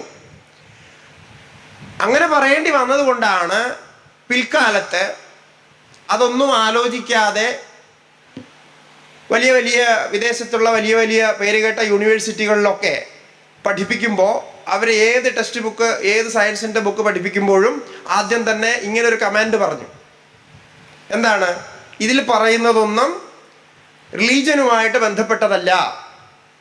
അതുകൊണ്ട് ഇതിലെന്തെങ്കിലും റിലീജന്റെ തിയറിക്ക് തെറ്റായിട്ട് വിരുദ്ധമായിട്ടുണ്ടെങ്കിൽ അത് വേറെയാണ് എന്ന് കരുതുക. അതായത് നമ്മൾ പറയുന്നത് ചക്കയെക്കുറിച്ചാണ്, റിലീജൻ പറയുന്നത് മാങ്ങയെക്കുറിച്ചാണ്, ഇത് രണ്ടും വേറെയാണ് എന്ന് മാറ്റിവെച്ചു. കാരണം അല്ലാണ്ട് രക്ഷയില്ലാണ്ടുള്ള വഴിയായി. പിന്നെ നമ്മുടെ ഭാരതത്തിൽ വന്ന കുറേ ചരിത്രകാരന്മാരും കുറേ ലേഖകരും ഒക്കെ അവിടെ വലിയ വലിയ യൂണിവേഴ്സിറ്റികളിൽ പഠിപ്പിച്ച ഗ്രന്ഥങ്ങളൊക്കെ ഇവിടെയും യൂണിവേഴ്സിറ്റികളിൽ ഫോളോ ചെയ്യാൻ തുടങ്ങിയപ്പോൾ അതിനെ അങ്ങനെ തന്നെ എടുത്തിങ്ങ് കൊണ്ടുവന്നു. അതെല്ലാം അതുപോലെ തന്നെ പഠിപ്പിച്ചു. റിലീജൻ വേറെയാണ്, സയൻസ് വേറെയാണ്, ജീവിതം വേറെയാണ്, പിന്നെ പേഴ്സണൽ ലൈഫ്, സോഷ്യൽ ലൈഫ്, പിന്നെ ഇങ്ങനെയുള്ള ലൈഫുകളൊക്കെ, ലൈഫിൻ്റെ രീതിയൊക്കെ വേറെയാക്കി. അങ്ങനെ മൊത്തം പ്രശ്നത്തിലായി. ഇപ്പം നമ്മുടെ രാജ്യത്ത് എന്തെങ്കിലുമൊക്കെ സംസാരിക്കണമെങ്കിൽ നമ്മളെപ്പോലുള്ളവർക്ക് വളരെ ശ്രദ്ധിക്കേണ്ട കാര്യം എന്തെന്ന് വെച്ചാൽ, ഏത് ദേശത്ത്, നമ്മളിപ്പോൾ ഭാരതത്തിൽ മുഴുവൻ സഞ്ചരിച്ചുകൊണ്ടിരിക്കുമ്പോൾ ഓരോ ദേശത്ത് പോകുമ്പോഴും അവിടെ ആ സ്ഥലത്തിൻ്റെ ഒരു രീതി എന്താണ്, അവിടെ ഏത് വർഗത്തിലുള്ള ആൾക്കാരാണുള്ളത്, ഏത് വിശ്വാസമുള്ള ആൾക്കാരാണുള്ളത്, ഏത് പാർട്ടിക്കാരാണുള്ളത്, ഇതൊക്കെ നോക്കണം. അല്ലാതെ എന്തെങ്കിലും പറഞ്ഞു പോയാൽ, അങ്ങനെ എന്തെങ്കിലും ഞാനിവിടെ പറഞ്ഞാൽ നിങ്ങൾ വ്യക്തമായിട്ടും എന്നെ ഒരു പാർട്ടിക്കാരനായിട്ട് മാറ്റും. ഇതൊരു വലിയൊരു ദോഷമാണ്. എന്താണ് അവിടെ സത്യം എന്നുള്ളത് വിഷയമല്ല. പക്ഷേ കുറച്ച് കഴിയുമ്പോൾ, ഞാനിപ്പോൾ ഇവിടെ 5 ദിവസമേ വരുന്നുള്ളൂ, 5 സത്സംഗമേ ഉണ്ടാകുന്നുള്ളൂ. അതിൽ കൂടുതലുണ്ടായാൽ തീർച്ചയായിട്ടും എന്നെ ഒരു പാർട്ടിയിലേക്ക് മാറ്റും. നിങ്ങളെല്ലാം ചിന്തിക്കും, ഇത് സ്വാമിജി ഏത് പാർട്ടിയെ അംഗീകരിക്കുന്ന ആളാവാം, അങ്ങനെ ആയേ മതിയാവൂ എന്നുള്ളതുകൊണ്ടാണ്. ഇത് കേരളത്തിൻ്റെ ഒരു സവിശേഷമായ ഗുണമാണ്. പക്ഷെ എല്ലാ സ്ഥലത്തും ഉണ്ട്. കേരളത്തിൽ അത് രൂക്ഷമാണെന്നുള്ളത്. പാർട്ടി അല്ലാണ്ട് ഒരാളിനെ ജീവിക്കാൻ പറ്റില്ല. അപ്പം അങ്ങനെ വന്നപ്പോൾ ഇവിടെയും ആ വിഭാഗം തുടർന്നു വന്നു. റിലീജൻ വേറെയാണ്, സയൻസ് വേറെയാണെന്ന്. പക്ഷെ വേദത്തിൽ അങ്ങനെയല്ല. വേദം ജീവിതത്തെ ഒന്നായിട്ടാണ് കാണുന്നത്. ജീവിതത്തിലെ സത്യങ്ങൾ, അത് സയൻസ് ആണെങ്കിലും സ്പിരിച്വാലിറ്റി ആണെങ്കിലും, നമ്മൾ പറയുന്ന സോഷ്യൽ സയൻസ് ആണെങ്കിലും ഫിസിക്സ് ആണെങ്കിലും എല്ലാം ഒന്ന് തന്നെയാണ്. കാരണം സത്യം ഒന്നേ ഉള്ളൂ. നാം ഭൂമിശാസ്ത്രം പഠിക്കുമ്പോൾ ഭൂമിയെ കുറിച്ചാണ് പഠിക്കുന്നത്. വേദത്തിലെ ഭൂമിയെ കുറിച്ച് പറയുന്ന അനേകം സൂക്തങ്ങളുണ്ട്. അത് ഭൂമിശാസ്ത്രമാണ്, ഭൂമിശാസ്ത്ര ഗ്രന്ഥമാണെന്ന് പറയാൻ പറ്റില്ല. കാരണം ഭൂമിശാസ്ത്രത്തെക്കുറിച്ച് പറഞ്ഞ് അതിലൂടെ ആധ്യാത്മിക ശാസ്ത്രം പറയുകയാണ്. അതുകൊണ്ടാണ് ഇന്നലെ നമ്മൾ ആധ്യാത്മിക ശാസ്ത്രത്തിൻ്റെ ആ ഏറ്റവും ഉത്തമമായ തത്വത്തെക്കുറിച്ച് ചർച്ച ചെയ്തത്. അവിടെ നിന്നാണ് ഇതിൻ്റെ തുടക്കം. ഇതൊരു വലിയ അത്ഭുതമാണ്. അതുകൊണ്ടാണ് പിൽക്കാലത്ത് വന്ന എഴുത്തുകാർക്കൊക്കെ വലിയ കൺഫ്യൂഷൻ ഉണ്ടായത്. അവര് വേദം തുടങ്ങിയ എല്ലാ ഗ്രന്ഥങ്ങളെയും നമ്മുടെ ഹിന്ദു മതഗ്രന്ഥങ്ങളായിട്ട് അല്ലെങ്കിൽ റിലീജിയസ് ടെക്സ്റ്റ് ബുക്കായിട്ട് കണ്ടു. അങ്ങനെ കണ്ടപ്പോൾ പലതും അവർക്ക് മനസ്സിലായില്ല. ഈ റിലീജിയസ് ടെക്സ്റ്റ് ബുക്കിൽ എന്തിനാണ് ചെടികളെക്കുറിച്ച് സംസാരിക്കുന്നത്, എന്തിനാണ് നദികളെക്കുറിച്ച് സംസാരിക്കുന്നത്, എന്തിനാണ് ഈ ഭൂമിയുടെ സൃഷ്ടിയെക്കുറിച്ച് സംസാരിക്കുന്നത്, അല്ലെങ്കിൽ ഇത്തരം ഈ ശാസ്ത്രീയമായിട്ടുള്ള വിഷയങ്ങൾ, വൈജ്ഞാനികമായിട്ടുള്ള വിഷയങ്ങൾ എന്തിനാണ് പറയുന്നതെന്ന് അവർക്ക് മനസ്സിലായി. ആ വിഷയത്തിലേക്ക് നമ്മൾ കടക്കുന്നുണ്ട് വേദത്തിൻ്റെ സ്വരൂപത്തെക്കുറിച്ച് പറയുമ്പോൾ. അപ്പം അങ്ങനെ സത്യമായ ഒന്നിനെ നമ്മുടെ മനസ്സിൽ സ്ഥാപിക്കാൻ വേണ്ടിയിട്ട്, എല്ലാം ഒന്നാണ് എന്ന് സ്ഥാപിച്ചെടുക്കാൻ വേണ്ടിയിട്ട് ഏറ്റവും പ്രസിദ്ധമായിട്ടുള്ള കാര്യകാരണ പ്രക്രിയ എന്ന് നമ്മൾ സംസ്കൃതത്തിൽ പറയുന്ന കോസ് ആൻഡ് എഫക്റ്റ് തിയറി അതുപയോഗിച്ചു. എന്നിട്ട് പറഞ്ഞു, ഈ സൃഷ്ടി ഉണ്ടാകുന്നതിന് മുമ്പ് ഒരവസ്ഥ ഉണ്ടായിരുന്നു. ആ അവസ്ഥ എന്താണ്? നമുക്ക് സങ്കല്പിക്കാൻ കഴിയുന്നത് സൃഷ്ടിക്ക് മുമ്പ് ഇതൊന്നും ഉണ്ടാകില്ല. ശൂന്യമായൊരവസ്ഥ, ഒന്നുമില്ലാത്തൊരവസ്ഥ. നമ്മളുമില്ല, നമ്മൾ കാണുന്നതും കേൾക്കുന്നതും ഒന്നുമില്ല. അങ്ങനെ ഒരവസ്ഥയിൽ ഒരു എക്സിസ്റ്റൻസ് ഉണ്ടായിരുന്നു, ഒരു സത്യമുണ്ടായിരുന്നു, ഒരു തത്വമുണ്ടായിരുന്നു. ആ തത്വമാണ്, ആ സത്യമാണ് പിന്നെ പല പല രൂപങ്ങളിലേക്ക്, ഭാവങ്ങളിലും പ്രകടമായത്. ആ തത്വത്തെ അങ്ങനെ ഒരു അവസ്ഥയിൽ ഉണ്ടായിരുന്ന ആ ഏകമായ തത്വത്തെയാണ് നമ്മൾ ബ്രഹ്മം എന്ന് പറയുന്നത്, സച്ചിദാനന്ദം എന്ന് പറയുന്നത്, ആത്മാവ് പരമാത്മാവ് എന്ന് പറയുന്നത് ഒക്കെ അത് തന്നെയാണ്. അതിനെ പിന്നെ സൃഷ്ടിയിലേക്ക് കൊണ്ടുവരുമ്പോൾ എന്താ ചെയ്തതെന്ന് ചോദിച്ചാൽ, ഒരു തിയറി അല്ല, തിയറികൾ പലതുണ്ടായി. പല രീതിയിൽ സൃഷ്ടി പ്രക്രിയ കാണിക്കാൻ പറ്റും എന്നായി. അതില് നമ്മൾ ഇന്ന് കേൾക്കുന്ന പോലെയുള്ള തിയറികളോട് സാദൃശ്യം വരുന്ന തിയറികളൊക്കെ ഉണ്ട്. ഒന്ന് തന്നെ പലതായി മാറുന്ന അവസ്ഥ, പെട്ടെന്നെല്ലാം പ്രകടമാകുന്ന അവസ്ഥ, യഥാ അഗ്നേ വിസ്ഫുലിംഗാഹ, നമ്മുടെ ബിഗ് ബാങ് തിയറി പോലെ പറയുന്ന, ബിഗ് ബാങ് തിയറി അല്ല അത് പറയുന്നത്, സംതിങ് സിമിലർ, അങ്ങനെയുള്ളൊരു കൺസെപ്റ്റ്. എല്ലാം ഇങ്ങനെ പെട്ടെന്ന് ഉണ്ടായി. എങ്ങനെയാണോ തീയിൽ നിന്ന്, തീ കത്തിക്കൊണ്ടിരിക്കുന്ന തീയെ ഇങ്ങനെ തട്ടുകയോ അതിനെ ഒന്ന് ഇളക്കുകയോ ചെയ്താൽ അതിൽ നിന്ന് എന്താ പറയുക, സ്ഫുരണങ്ങൾ ഇങ്ങനെ വരുന്നത്, തീപ്പൊരികൾ ഇങ്ങനെ നാല് വശത്തേക്കും പറക്കുന്നു, അതുപോലെ ഒന്നിൽ നിന്നിങ്ങനെ പൊട്ടിയുണ്ടായി എല്ലാം എന്നും പറയുന്നുണ്ട്. അങ്ങനെയുള്ള തിയറികളൊക്കെ അനേകം തിയറികൾ പറയുന്നുണ്ട്. അതിലെ ആത്മാവിൽ നിന്ന് ഉണ്ടായത് ആത്മനഃ ആകാശ സംഭൂത, ആകാശാദ് വായു, വായോരഗ്നി, അഗ്നേരാപഃ, അദ്ഭ്യ പൃഥിവി, പൃഥിവ്യ ഓഷധയ, ഓഷധിഭ്യോ അന്നം. ഇങ്ങനെ ഒരു തിയറി ഉണ്ട്. ആ തിയറിയാണ് സാധാരണ മനസ്സിലാകുന്ന രീതിയിൽ കൂടുതൽ പ്രചാരത്തിലുള്ളത്. അതായത് ആ തത്വം, ആത്മാവ് എന്ന് പറയുന്ന, പരമാത്മാവ് എന്ന് പറയുന്ന, നമ്മൾ ദൈവം എന്ന് പറയുന്ന ആ തത്വം, ആ തത്വത്തിൽ നിന്ന് ആദ്യമുണ്ടായത് ആകാശമാണ്, ഏറ്റവും സൂക്ഷ്മമായിട്ടുള്ള ആകാശം. ഇന്ന് നമുക്ക് സ്പേസ് എന്ന് പറയാം, സൂക്ഷ്മമായിട്ടുള്ളൊരവസ്ഥ.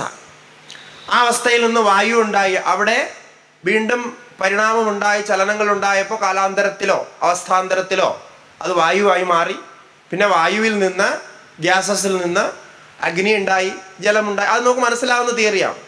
ഗ്യാസ് വന്നതിന് ശേഷം, ഗ്യാസ് ആണല്ലോ പല രീതിയിൽ പിന്നെ മാറി വന്നത്, വായുവും അതുപോലെ തന്നെ ജലവും പൃഥിവിയും ഒക്കെ ആയിട്ട് പരിണമിച്ചു. പൃഥിവിയായി പരിണമിച്ചതിന് ശേഷം കാലാന്തരത്തിൽ അവിടെ ചെടികളൊക്കെ മുളച്ചു. ചെടികളൊക്കെ മുളച്ചതിന് ശേഷം പിന്നെ ഫലങ്ങളുണ്ടായി, അതിൽ നിന്ന് ജന്മങ്ങൾ, ശരീരങ്ങളുണ്ടായി. അപ്പോൾ മരമാണോ ആദ്യം ഉണ്ടായത്, വിത്താണോ ആദ്യം ഉണ്ടായത് നമ്മൾ ചോദിക്കാറുണ്ട്. ഈ തിയറിയിൽ വരുന്ന ഒരു ചോദ്യം നമ്മൾ സ്കൂളിലൊക്കെ പഠിക്കുന്ന കാലത്ത്, മരമാണോ ആദ്യം ഉണ്ടായത്, വിത്താണോ ആദ്യം ഉണ്ടായത്? അത് ഇതുവരെയും ആൻസർ ചെയ്തിട്ടില്ല എന്ന് വിചാരിക്കും. പക്ഷേ ഈ അടുത്ത കാലത്ത് അത് ആൻസർ ചെയ്യപ്പെട്ടു. അതിലവർ പറഞ്ഞത് വിത്തല്ല ആദ്യം ഉണ്ടായത്, മരമാണ് ആദ്യം ഉണ്ടായത്, പിന്നീടാണ് വിത്തുണ്ടായത് എന്നാണ് ഇപ്പോൾ സ്ഥിരീകരിച്ചിരിക്കുന്നത്. കാരണം ആദ്യമുണ്ടായ ബാക്ടീരിയകളുടെ പ്രവർത്തനം കൊണ്ട് അത് പിന്നെ ചെടികളുടെ രൂപത്തിലേക്ക് മാറി എന്നുള്ള ഒരു തിയറിയാണ് ഇപ്പോൾ പറയുന്നത്. ഏതായാലും ഇങ്ങനെയുള്ള പല തിയറികളുണ്ട്. ഇതൊന്നും ശരിക്കും പറഞ്ഞാൽ പൂർണ്ണമായിട്ട് സ്ഥാപിക്കപ്പെട്ടിട്ടില്ല. എല്ലാത്തിലും ഇനിയും പരീക്ഷണ നിരീക്ഷണങ്ങൾ നടക്കുന്നുണ്ട്. അപ്പം നമ്മുടെ ഇവിടെ കഥ എന്താണ് എന്ന് ചോദിച്ചാൽ, നമ്മുടെ സ്വരൂപമായിട്ട് അറിയുന്ന ആ ഒരു തത്വത്തിൽ നിന്നാണ് എല്ലാം ഉണ്ടായത് എന്ന് പറയുക. അപ്പോൾ എന്ത് കിട്ടും? എല്ലാത്തിലും വ്യാപകമായിരിക്കുന്നത്, ജഡമായിട്ടും ചേതനമായിട്ടും ഇരിക്കുന്നതെല്ലാം ആ ഒരു പരമാത്മാവ് തന്നെയാണ്. ആ ഒരു അൾട്ടിമേറ്റ് കോസ്, പരമകാരണമാകുന്ന പരമാത്മാവ്, അത് ഒന്ന് തന്നെയാണ്. അതിനെയാണ് ബ്രഹ്മസൂത്രത്തിൽ ബ്രഹ്മം എന്ന് പറയുന്നത്. ഭാഗവതത്തിൽ ഭഗവാൻ വാസുദേവനായിട്ടും നാരായണനായിട്ടും ബ്രഹ്മമായിട്ടും ഒക്കെ സത്യം പരം ധീമഹി എന്ന് പ്രാർത്ഥിക്കുന്നത്. ഓരോ പുരാണത്തിലും ഓരോ ദേവന്മാരുടെ രൂപത്തിൽ പറയുന്നത്. അതിനൊക്കെ ഓരോരോ തിയറികളുണ്ട്, ഓരോരോ കാര്യങ്ങളുണ്ട് അങ്ങനെ പറയാനായിട്ട്. അങ്ങനെ പിന്നെ വളരെ രസകരമായ രീതിയിൽ, ആസ്വാദ്യമായ രീതിയിൽ അങ്ങനെ പറഞ്ഞ് വ്യാപിച്ചു കൊടുത്തു. അതിൽ ഒരു ഗ്രന്ഥമാണ് ഇപ്പോൾ നമ്മൾ പരിചയപ്പെട്ട പഞ്ചതന്ത്രം പോലുള്ള ഗ്രന്ഥം. അതിൽ പോലും ഈ തിയറിയാണ്, ഈ സത്യമാണ് പറയുന്നത്. പക്ഷെ ചെറിയ ചെറിയ കഥകളിലൂടെ കുട്ടികൾക്ക് മനസ്സിലാകുന്ന, അതും മന്ദബുദ്ധികളായിട്ടുള്ള കുട്ടികൾക്ക് മനസ്സിലാകുന്ന രീതിയിലുള്ള കഥകൾ അങ്ങനെ വരെ പറഞ്ഞു കൊടുത്തു. അത്രയും ഉദാരമായ ഒരു ഭാവനയാണ്, ഒരു സത്യമാണ് നമ്മുടെ സനാതനധർമ്മത്തിലുള്ളത്. നമ്മുടെ ഋഷിമാർ അത്രയും ഉദാരവാദികളായിരുന്നു. എങ്ങനെയെങ്കിലും ഈ തത്വജ്ഞാനം, ഈ യഥാർത്ഥ ജ്ഞാനം മനുഷ്യരിൽ എത്തണം, അവരിത് മനസ്സിലാക്കണം എന്ന് അത്യന്തം ആശിച്ചവരായിരുന്നു. അങ്ങനെയാണ് അവർ ഈ തിയറികളൊക്കെ ഉണ്ടാക്കിയത്. അപ്പോൾ അതിൽ ഈ തത്വജ്ഞാനത്തെ വ്യാഖ്യാനിക്കേണ്ടി വന്നു. ഈ തത്വജ്ഞാനത്തെ അറിയാൻ ചില സാധനകൾ പറയേണ്ടി വന്നു. ഈ തത്വജ്ഞാനത്തിൻ്റെ പ്രാപ്തിക്ക് വേണ്ടിയിട്ട് ചില അനുഷ്ഠാനങ്ങൾ അല്ലെങ്കിൽ ചില അവസ്ഥകളെ കുറിച്ചൊക്കെ വർണ്ണിക്കേണ്ടി വന്നു. ഇതറിയാൻ ശ്രമിക്കുന്ന അധികാരികൾ അവരുടെ ക്വാളിഫിക്കേഷൻസ് എന്തായിരിക്കണം? കാരണം എല്ലാത്തിനും ഒരു ക്വാളിഫിക്കേഷൻ വേണമല്ലോ. ക്വാളിഫിക്കേഷൻ ഇല്ലാതെ ഒന്നും ചെയ്യാൻ പറ്റില്ല. അപ്പോൾ ക്വാളിഫിക്കേഷൻ എന്തായിരിക്കണം? ആ ക്വാളിഫിക്കേഷൻ ഉണ്ടാക്കാൻ എന്ത് ചെയ്യണം? അത് നിലനിർത്താൻ എന്ത് ചെയ്യണം? അങ്ങനെ ഈ ക്വാളിഫിക്കേഷനൊക്കെ ഉണ്ടാക്കാൻ അതിന് ഉചിതമായ ഒരു സമൂഹം വേണം. കാരണം ഒരു വ്യക്തിക്ക് മാത്രം ഇതെല്ലാം ശ്രമിച്ച് ചെയ്യാൻ പറ്റില്ല. സമൂഹത്തിൽ നിന്നുള്ള സഹായം ഇല്ലെങ്കിൽ ഇത് അത്യന്തം കഠിനമാണ്. ഇന്ന് നമ്മൾ അത് കഠിനമാണ് എന്ന് പറയുന്നതിന് കാരണം അതെന്താണ്? സമൂഹം മാറി നിൽക്കുന്നൊരവസ്ഥയുള്ളത് കൊണ്ടാണ്. സമൂഹം പോട്ടെ, നമ്മുടെ വീട്ടിൽ തന്നെ നമുക്ക് അനുകൂലമായ സാഹചര്യം ഇല്ലെങ്കിൽ നമുക്ക് സ്വതന്ത്രമായിട്ടൊന്നും ചെയ്യാൻ കഴിയില്ല. ഇപ്പോൾ ഒരു കുട്ടിക്ക് ആ കുട്ടി ഇഷ്ടപ്പെടുന്ന രീതിയിൽ പഠിക്കുകയും വളരുകയും ചെയ്യണമെങ്കിൽ വീട്ടിലതിന് സാഹചര്യം വേണ്ടേ? അച്ഛനും അമ്മയും അതിനെ എതിർക്കുകയാണ്. കാരണം അച്ഛനും അമ്മയും കുട്ടിയും ഉണ്ടാകുമ്പോൾ എന്താ വിചാരിക്കുക? അച്ഛനും അമ്മയും എന്തൊക്കെയാണോ സാധിക്കണമെന്ന് ആശിച്ചത്, അവരുടെ സ്വതന്ത്രമായ ആഗ്രഹങ്ങൾ അവർ സാധിക്കാൻ ശ്രമിച്ചു, പക്ഷെ നടന്നില്ല. അപ്പോൾ ഈ ആഗ്രഹങ്ങളൊക്കെ മനസ്സിൽ വെച്ചുകൊണ്ടാണ് അവർ കുട്ടിയെ വളർത്തിക്കൊണ്ടുവരിക. അപ്പോൾ കുട്ടി വളർന്ന് ഏകദേശം സ്കൂളിൽ പോകാനും പ്രായമാകുമ്പോഴേക്കും അവൻ്റെ തലയിൽ ഇതെല്ലാം ഫീഡ് ചെയ്ത് കയറ്റും, ബ്രെയിൻ വാഷ് ചെയ്യും. എന്താണ്? അവരുടെ ആഗ്രഹങ്ങൾ അടിച്ചേൽപ്പിക്കും. ഈ കുട്ടിക്ക് കുട്ടിയുടേതായിട്ടുള്ള ആഗ്രഹമുണ്ടോ, അത് സ്വതന്ത്ര ചിന്താഗതി ഉണ്ടോ എന്നൊന്നും ചിന്തിക്കില്ല. അങ്ങനെ വരുമ്പോൾ വളരെ സംഘർഷത്തിലായിരിക്കും കുട്ടി വളരുകയൊക്കെ ചെയ്യുക. അപ്പം അങ്ങനെയുള്ള ഒരവസ്ഥയുണ്ട്. അത് നമുക്ക് എല്ലാവർക്കും, ഏകദേശം എല്ലാവർക്കും അതൊക്കെ അനുഭവം ഉള്ളതാണ്. വീട്ടിലുണ്ടായിരുന്ന സാഹചര്യങ്ങൾ, അപ്പം വീട്ടിലുള്ള സാഹചര്യം, നാട്ടിലുള്ള സാഹചര്യം, ഇതെല്ലാം ഇനി ശ്രദ്ധിക്കേണ്ടതാണ്. ഇതെല്ലാവും ഈ പറയുന്ന തത്വജ്ഞാനത്തിൻ്റെ തലത്തിലേക്കും എല്ലാവർക്കും ശാന്തിയും സമാധാനവും ഉണ്ടാകുന്ന തലത്തിലേക്കും കൊണ്ടുപോകാൻ എന്തൊക്കെ ശ്രദ്ധിക്കണം? എന്തൊക്കെയാണ് ഞാൻ പറഞ്ഞത്? ഒരു വ്യക്തിയുടെ വികാസം, ഒരു കുടുംബത്തിൻ്റെ ശാന്തിയും സമാധാനവും, ആ കുടുംബത്തിലുള്ളവർക്ക് എല്ലാവർക്കും സുഖം ലഭിക്കാനുള്ള സാധനങ്ങൾ, അതോടൊപ്പം സമൂഹത്തിനും ദേശത്തിനും ഈ ഭൂഖണ്ഡത്തിന് തന്നെ. അതുകൊണ്ടാണ് വസുദൈവ കുടുംബകം എന്ന് പറയുന്നത്. സർവേ ഭവന്തു സുഖിനഃ സർവേ സന്തു നിരാമയാഃ. ഇത് ആർക്കാ പറയാൻ കഴിയുക? നമ്മൾ അമ്പലങ്ങളിലൊക്കെ പോയി പ്രാർത്ഥിക്കാറുണ്ട്. ഞാൻ എല്ലാവരുടെ അടുത്തും പറയുന്നത്, അമ്പലങ്ങളിലൊക്കെ പോയി പ്രാർത്ഥിക്കുമ്പോൾ ശരി, നമുക്ക് വേണ്ട കാര്യങ്ങളാണ് നമ്മൾ പ്രാർത്ഥിക്കാറ്, അത് വേണ്ടാന്നൊന്നും ഞാൻ പറയുന്നില്ല. അവരവരുടെ ഇഷ്ടങ്ങളെ പ്രാർത്ഥിക്കുക. ഭഗവാൻ തരികയാണെങ്കിൽ നല്ലത് തന്നെയാണ്. അതിലിപ്പോൾ എന്താ ദോഷം? കാരണം ഭഗവാനാണല്ലോ തരുന്നത്, വേറെ ആരും നമുക്ക് പിന്നെ തിരിച്ചടക്കേണ്ട കാര്യമൊന്നുമില്ലല്ലോ. അപ്പോൾ ഭഗവാൻ തരുന്നത് കൊണ്ട് അത് വാങ്ങാം, അങ്ങനെ തരികയാണെങ്കിൽ. പക്ഷെ അതോടൊപ്പം തന്നെ എല്ലാ പ്രാർത്ഥനകളും ചെയ്യുന്നതോടൊപ്പം ദിവസം ഒരു പ്രാവശ്യമെങ്കിലും ഈ പ്രാർത്ഥനയും ചെയ്യണം. കാരണം ഇതാണ് നമ്മുടെ ധർമ്മത്തിൻ്റെ മൗലികമായ പ്രാർത്ഥന. എന്താണ്? സർവേ ഭവന്തു സുഖിനഃ. ഇവിടെ ജാതിയോ മതമോ ദേശമോ കാലമോ ഒന്നും നോക്കിയിട്ടില്ല, ശത്രുവോ മിത്രമോ ഒന്നുമില്ല. സർവേ എന്നുള്ളത് ഒരു സർവനാമമാണ്. സർവനാമം എന്ന് പറഞ്ഞാൽ പ്രോണൗൺ എന്ന് നമ്മൾ പറയുന്നത്. മലയാളത്തിൽ സർവനാമം തന്നെയാണല്ലോ പറയുക. സർവനാമം എന്ന് പറഞ്ഞാൽ എല്ലാവരും അതിൽ ഉൾപ്പെടുന്നു എന്നാണ്. അതിൽ ഉൾപ്പെടാത്ത ഒരാളില്ല, അവിടെ ഒരു വിവേചനമില്ല. അതാണ് ഞാൻ നേരത്തെ പറഞ്ഞത് ഓൾ ഇൻക്ലൂസീവ്. അപ്പൊ എല്ലാവർക്കും വേണ്ടി ഒരു വിവേചനവുമില്ലാതെ ഒരു നേരമെങ്കിലും രാവിലെ എഴുച്ച് നമ്മൾ പ്രാർത്ഥിക്കുമ്പോൾ ഒരു പ്രാവശ്യമെങ്കിലും ഭഗവാനോട് എല്ലാവർക്കും സുഖമുണ്ടാകട്ടെ, എല്ലാവരും ആരോഗ്യവാന്മാരായിരിക്കട്ടെ എന്ന് പ്രാർത്ഥിച്ചാൽ പിന്നെ നമ്മൾ ചെയ്യുന്ന പ്രാർത്ഥനകൾക്കൊക്കെ ക്വാളിറ്റി കൂടും. ഭഗവാൻ നിങ്ങളുടെ പ്രാർത്ഥനയുടെ ഗ്രേഡ് ഒന്ന് കൂട്ടും. ഓ, ഇയാള് അങ്ങനെ ചിന്തിക്കുന്നവനാണല്ലോ എന്ന് പറഞ്ഞാൽ ഞാൻ ചിന്തിക്കുന്നത് ഭഗവാൻ എല്ലാവർക്കും സുഖം ഉണ്ടാവണമെന്നാണ്. സുഹൃതം സർവലോകാനാം ജ്ഞാത്വാ മാം ശാന്തി മൃച്ഛതി എന്നാണ് ഭഗവാൻ പറയുന്നത്. ഭഗവാൻ എല്ലാവരുടെയും സുഹൃത്താണെന്ന് പറയാം ഭഗവത്ഗീതയിൽ. അപ്പൊ അങ്ങനെയുള്ള ഭാവമാണ് ഭഗവാന്റെ ഭാവം.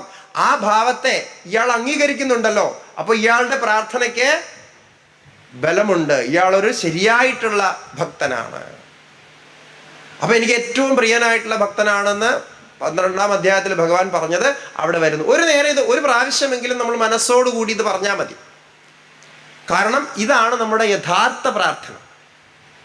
ബാക്കിയൊക്കെ അതത് കാര്യങ്ങൾ സാധിക്കാൻ വേണ്ടി പ്രാർത്ഥിക്കുന്നതാണ്. അത് സാധിച്ചു കഴിഞ്ഞാൽ പിന്നെ ആ പ്രാർത്ഥന കഴിഞ്ഞു. ഒരു പ്രാർത്ഥന കഴിഞ്ഞു, അത് എങ്ങനെയോ സാധിച്ചു, അപ്പോൾ അടുത്ത ദിവസം അടുത്ത പ്രാർത്ഥന ലൈനിലുണ്ട്, അപ്പോൾ അടുത്ത പ്രാർത്ഥന അതിലേക്ക് വരും. അപ്പോൾ ഇങ്ങനെ പ്രാർത്ഥന വന്നുകൊണ്ടേയിരിക്കും. നമ്മൾ മരിക്കുന്നത് വരെ ഇങ്ങനെ പ്രാർത്ഥന വന്നുകൊണ്ടേയിരിക്കും. പക്ഷെ ഈ പ്രാർത്ഥന ഒരു സമമായ പ്രാർത്ഥനയാണ്. ഇതാണ് ശരിക്കുള്ള തത്വത്തിലേക്ക് കൊണ്ടുപോകുന്ന പ്രാർത്ഥന. അപ്പൊ അങ്ങനെയുള്ള ആ ഉദാരഭാവം, എല്ലാത്തിനെയും ഉൾക്കൊള്ളാവുന്ന ഉദാരഭാവം. പക്ഷെ ഈ ഉദാരഭാവത്തിലേക്ക് ഒരു വ്യക്തിയെ കൊണ്ടെത്തിക്കണമെങ്കിൽ, ഓരോ വ്യക്തിയെയും കൊണ്ടെത്തിക്കണമെങ്കിൽ ആ വ്യക്തി ജീവിക്കുന്ന കുടുംബവും സമൂഹവും ദേശവും സംസ്കാരവും ഒക്കെ അതിന് സഹായിക്കണമെന്ന് ആ ഋഷിമാർ കണ്ടെത്തിയിരുന്നു. മനസ്സിലായോ? ഞാൻ പറഞ്ഞത് എന്താണെന്ന് മനസ്സിലായോ?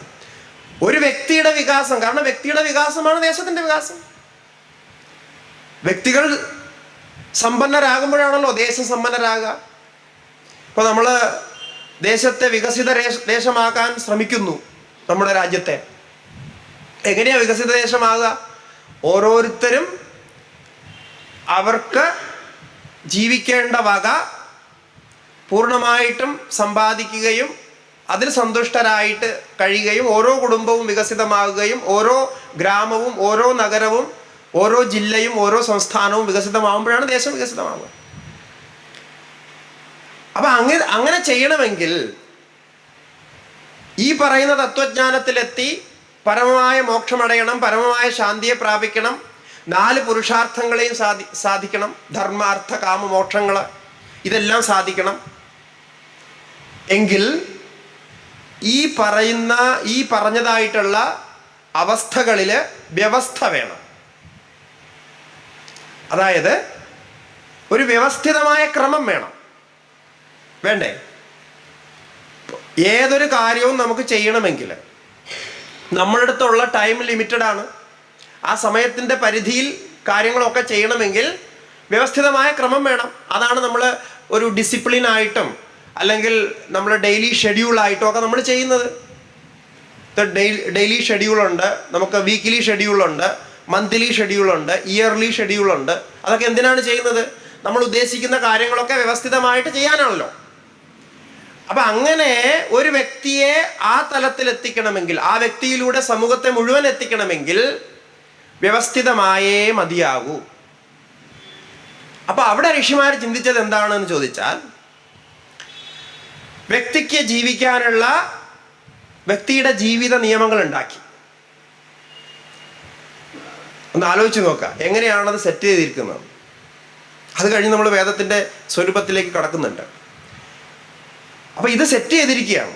ഒരു വ്യക്തിയുടെ ജീവിതത്തിലെ നിയമങ്ങൾ ഉണ്ടാക്കി. രാവിലെ എഴിച്ചു തുടങ്ങി കിടന്നുറങ്ങുന്നത് വരെ അയാൾ എന്തൊക്കെ ചെയ്താൽ, എങ്ങനെയൊക്കെ ചെയ്താൽ ഈ പറയുന്ന തത്വജ്ഞാനം ഉണ്ടാകുകയും സമാധാനം ഉണ്ടാകുകയും ധനം സമ്പാദിക്കാൻ കഴിയുകയും ബുദ്ധി വികസിക്കുകയും അതോടൊപ്പം സമൂഹത്തിന് ഉപയോഗമുണ്ടാകുകയും സ്വന്തം കുടുംബത്തെ സംരക്ഷിക്കാൻ കഴിയുകയും ഒക്കെ ചെയ്യുന്നൊരവസ്ഥയിൽ നല്ലൊരു വ്യക്തി എന്ന രീതിയിൽ നല്ലൊരു വ്യക്തി ആകണമെന്ന് ആരാ ആഗ്രഹിക്കാത്തത്? ആരെങ്കിലും ഉണ്ടോ? ഇല്ല. ഏതൊരു ബോധമുള്ള മനുഷ്യനും ആഗ്രഹിക്കുന്ന കാര്യമാണ് നല്ലൊരു വ്യക്തിയാകണമെന്ന്. ഓരോ അച്ഛനും അമ്മയും ആഗ്രഹിക്കുന്നതാണ് എൻ്റെ മക്കള് നല്ലവരായി വളരണം. ഇത് സ്വാഭാവികമായിട്ടുള്ളതാണ്. അത് തന്നെയാണ് നമ്മുടെ ധർമ്മവും ആഗ്രഹിക്കുന്നത്. ഓരോ ധർമ്മവും ഓരോ മതവും ആഗ്രഹിക്കുന്നത് തന്നെയാണ്. വ്യക്തികൾ നല്ലവരായിരിക്കണം. അപ്പോൾ വ്യക്തികൾ നല്ലവരായിരിക്കാൻ ഒരു വ്യവസ്ഥ ഉണ്ടാക്കി. അത് നമ്മൾ വ്യക്തി നിയമങ്ങളെന്നോ വ്യക്തി അനുഷ്ഠാനങ്ങളെന്നോ പറയാം. ആ വ്യവസ്ഥയിൽ 4 അവസ്ഥകൾ പറഞ്ഞു. 4 അവസ്ഥകൾ. അതിനെയാണ് നമ്മൾ 4 ആശ്രമങ്ങൾ എന്ന് പറയുന്നത്. ഇത് വ്യവസ്ഥയാണെന്ന് ആലോചിക്കണം. അപ്പം ആ ചിട്ടയിൽ നിന്നുകൊണ്ട് കാര്യങ്ങളെല്ലാം ചെയ്തു പോയാൽ അയാളുടെ ജീവിതത്തിൽ വേണ്ടതൊക്കെ ഒരു ജന്മത്തിൽ തന്നെ. ഇപ്പം 100 വയസ്സ് സാമാന്യ ആയുസ് വെച്ചിരിക്കുന്നു. 100 വയസ്സൊക്കെ ഇപ്പോൾ കുറവാണ്, എന്നാലും ഒരു 80 വയസ്സ് വരെയൊക്കെ സാമാന്യം നമുക്ക് ഉണ്ടല്ലോ. അപ്പം അതനുസരിച്ച് അതിനെ ചിട്ടപ്പെടുത്തിയാൽ കാര്യങ്ങളൊക്കെ സാധിക്കാൻ കഴിയും. അങ്ങനെ ഒരു വ്യവസ്ഥ സൃഷ്ടിച്ചു. അതുപോലെ തന്നെ കുടുംബത്തിൽ ആശ്രമങ്ങൾ എന്ന ആ ഒരു വ്യവസ്ഥയിൽ തന്നെ കുടുംബ ജീവിതവും ഉണ്ട്. ഗൃഹസ്ഥാശ്രമം. ആ ഗൃഹസ്ഥാശ്രമത്തിൽ ചെയ്യേണ്ട കാര്യങ്ങൾ നിയമങ്ങളായിട്ട് തന്നെ പറഞ്ഞു, അനുഷ്ഠാനങ്ങളായിട്ട് പറഞ്ഞു. ഇന്ന് ഗൃഹസ്ഥാശ്രമം എന്ന് പറയുമ്പോൾ വിവാഹം കഴിച്ച് ഒരുമിച്ച് ജീവിക്കുക, ജോലിയൊക്കെ ചെയ്ത് മക്കളെയൊക്കെ വളർത്തി ജീവിക്കുക എന്നാണ് ഗൃഹസ്ഥാശ്രമം എന്ന് മനസ്സിലാക്കുന്നത്, അല്ലേ? എല്ലാവരും അങ്ങനെയാണ് മനസ്സിലാക്കുന്നത്.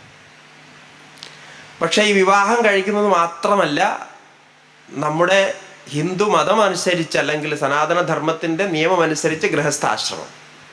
ഈ ഗൃഹസ്ഥരാണെന്ന് പറയാം. ഇപ്പം വിവാഹം കഴിച്ച് ജീവിക്കുന്നവരൊക്കെ ഗൃഹസ്ഥരാണ്, അതിൽ സംശയമില്ല. പക്ഷെ ഗൃഹസ്ഥ ആശ്രമം എന്ന് പറയുമ്പോൾ അതിന് ചില നിബന്ധനകളുണ്ട്. അതൊന്നും നമുക്ക് പലർക്കും അറിയില്ല. അത് ആ അവസ്ഥയിൽ ചെയ്യേണ്ട ചില അനുഷ്ഠാനങ്ങളാണ്. നേരത്തെ പറഞ്ഞതുപോലെ ഒരു വ്യക്തി രാവിലെ എഴിച്ച് വൈകുന്നേരം വരെ ചെയ്യേണ്ട അനുഷ്ഠാനങ്ങളെ പറഞ്ഞതുപോലെ ഗൃഹസ്ഥാശ്രമത്തിൽ ഭാര്യാഭർത്താക്കന്മാരായിട്ട് ഗൃഹസ്ഥാശ്രമത്തിൽ പ്രവേശിച്ച അന്നു മുതൽ തുടർന്ന് ചെയ്യേണ്ട, സംയുക്തമായിട്ട് ചെയ്യേണ്ട കുറേ നിയമങ്ങളുണ്ട്. ഗൃഹസ്ഥാശ്രമത്തിൽ പ്രവേശിച്ച് കഴിഞ്ഞാലുള്ള പ്രത്യേകത, അവിടെ ചെയ്യുന്നതെല്ലാം ഭാര്യയും ഭർത്താവും ഒരുമിച്ച് ചെയ്യണമെന്നാണ്. ഇപ്പോൾ വേദത്തെക്കുറിച്ച് പറയുമ്പോൾ നമ്മൾ മനസ്സിലാക്കും, വേദത്തിലെ മൊത്തമായിട്ട് 4 വേദങ്ങളിലും ചേർത്ത് വേദത്തിലെ 1,00,000 സൂക്തങ്ങളുണ്ട് എന്ന് വയ്ക്കുകയാണെങ്കിൽ, എന്ന് കൽപ്പിക്കുകയാണെങ്കിൽ, അതിൽ 80% സൂക്തങ്ങളും ഗൃഹസ്ഥാശ്രമികൾക്ക് വേണ്ടിയിട്ടുള്ളതാണ്. ഗൃഹസ്ഥാശ്രമത്തിലെ നിയമങ്ങളാണ്. ബാക്കി 20%ത്തിലാണ് മറ്റ് ആശ്രമങ്ങൾക്കുള്ളത്. അപ്പം ഈ 80%ത്തിൽ എന്താ ഉള്ളത്? ഗൃഹസ്ഥാശ്രമത്തിൽ എന്തൊക്കെ സൗകര്യങ്ങൾ വേണോ അതെല്ലാം പ്രാർത്ഥിക്കാനും അതെല്ലാം സിദ്ധിപ്പിക്കാനുമുള്ള മന്ത്രങ്ങളും അനുഷ്ഠാനങ്ങളും ഒക്കെയാണുള്ളത്. അതിനു വേണ്ട കർമ്മങ്ങളും ഒക്കെ. അപ്പം ആ കർമ്മങ്ങളൊക്കെ ഇപ്പോൾ യാഗങ്ങളുടെ കാര്യം മാത്രമല്ല പറയുന്നത്, യാഗങ്ങൾ ഒഴികെയുള്ള ഒരുപാട് കർമ്മങ്ങളുണ്ട്. നമുക്ക് സാമാന്യമായിട്ട് അനുഷ്ഠിക്കാൻ കഴിയുന്നതും ഇന്ന് നമ്മൾ അറിഞ്ഞോ അറിയാതെയൊക്കെ കുറച്ചൊക്കെ അനുഷ്ഠിക്കുന്നുണ്ട്. പക്ഷെ ഗൃഹസ്ഥ ആവണമെങ്കിൽ ഈ നിയമങ്ങളെ മുഴുവൻ അറിഞ്ഞ് അതിനെ പരിപാലിക്കാൻ ശ്രമിച്ചുകൊണ്ടേയിരിക്കണം. അപ്പോഴാണ് ഗൃഹസ്ഥാശ്രമ ജീവിതത്തിൽ നിന്ന് നമുക്കുണ്ടാകേണ്ട ഗുണങ്ങൾ എന്തൊക്കെയാണ് എന്ന് ശാസ്ത്രം പറഞ്ഞിട്ടുള്ളത് നമുക്ക് സിദ്ധിക്കുക.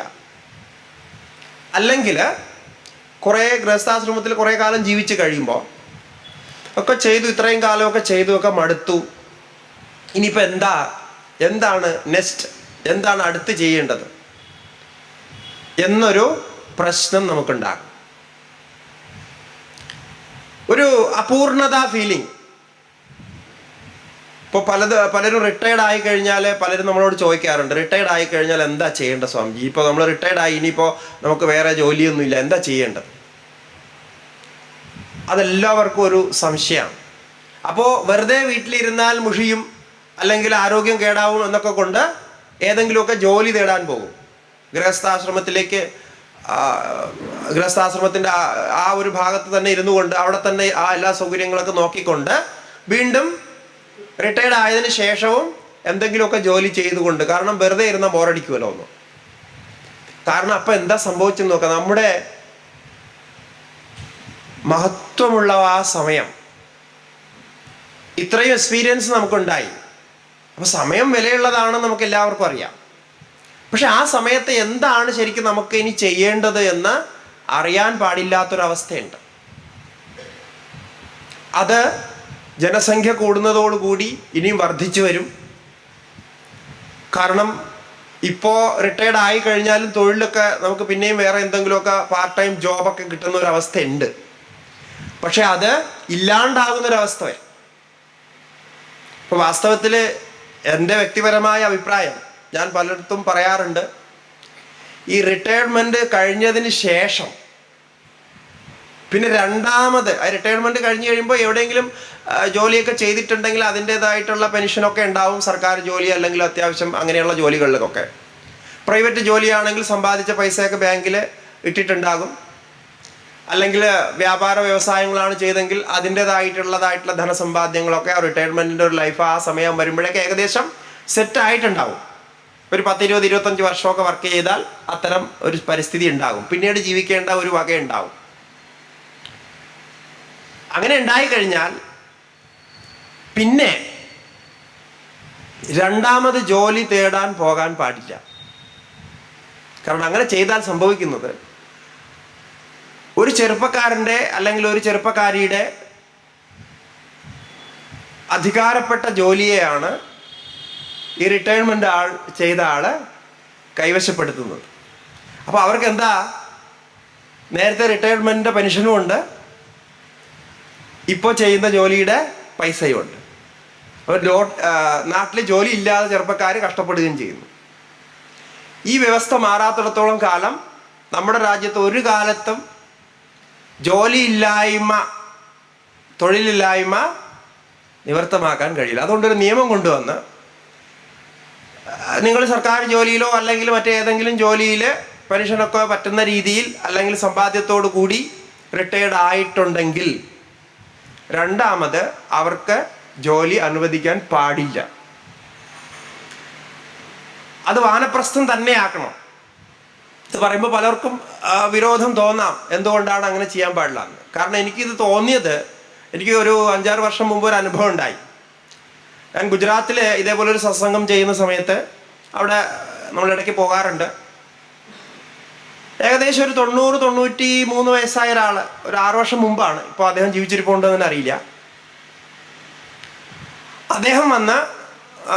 അദ്ദേഹം ഡോക്ടറായിരുന്നു. ഡോക്ടർ എന്ന് പറഞ്ഞു കഴിഞ്ഞാൽ നല്ല ഗ്രേഡിൽ, അതായത് പ്രസിഡന്റിൻ്റെ ഡോക്ടറായിരുന്നു, കൺസൾട്ടൻ്റ് ആയിരുന്നു. അത്രയും തലത്തിൽ ജോലി ചെയ്ത ഒരാളാണ്. റിട്ടയർഡ് ആയിട്ട് എത്ര കാലമായി. അദ്ദേഹം വന്ന് പറഞ്ഞത്, എനിക്കിപ്പോൾ ഇത്രയും വയസ്സായി, ഞാനിനിയിപ്പോൾ എന്താ ചെയ്യേണ്ടതെന്ന് എനിക്കറിയില്ല. അതുകൊണ്ട് ഞാൻ എന്താ ചെയ്യണത്, വെറുതെ ഇരുന്നാൽ ആരോഗ്യം മോശമാകുമെന്നുള്ളത് കൊണ്ട് ഞാൻ ഹോസ്പിറ്റലിൽ പോകുന്നു, അവിടെ കൺസൾട്ടൻറ്റ് കൊടുക്കുന്നു. അപ്പോൾ സത്സംഗത്തിന് സമയം കഴിഞ്ഞാൽ, രാവിലത്തെ സത്സംഗം കഴിഞ്ഞാൽ ഇതേ ഇമ്മീഡിയറ്റ്ലി റഷ് ചെയ്യുന്നത് കാണാം. അപ്പോൾ അങ്ങനെ 1-2 സമയം റഷ് ചെയ്തപ്പോഴാണ് ഒരു ദിവസം അദ്ദേഹം ഫ്രീ ടൈമിൽ വന്നിട്ട് ഈ കാര്യം എന്നോട് പറയുന്നത്. എനിക്ക് ആശ്ചര്യം തോന്നി. ഒന്ന് ആലോചിച്ച് നോക്കുക, ഒരു കുറവുമില്ല.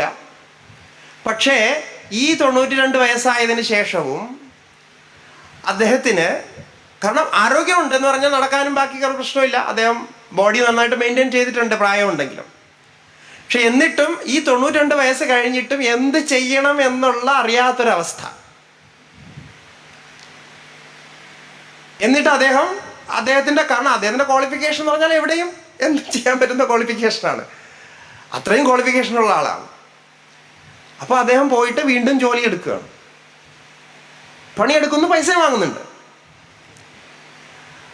കാരണം എന്താണ്?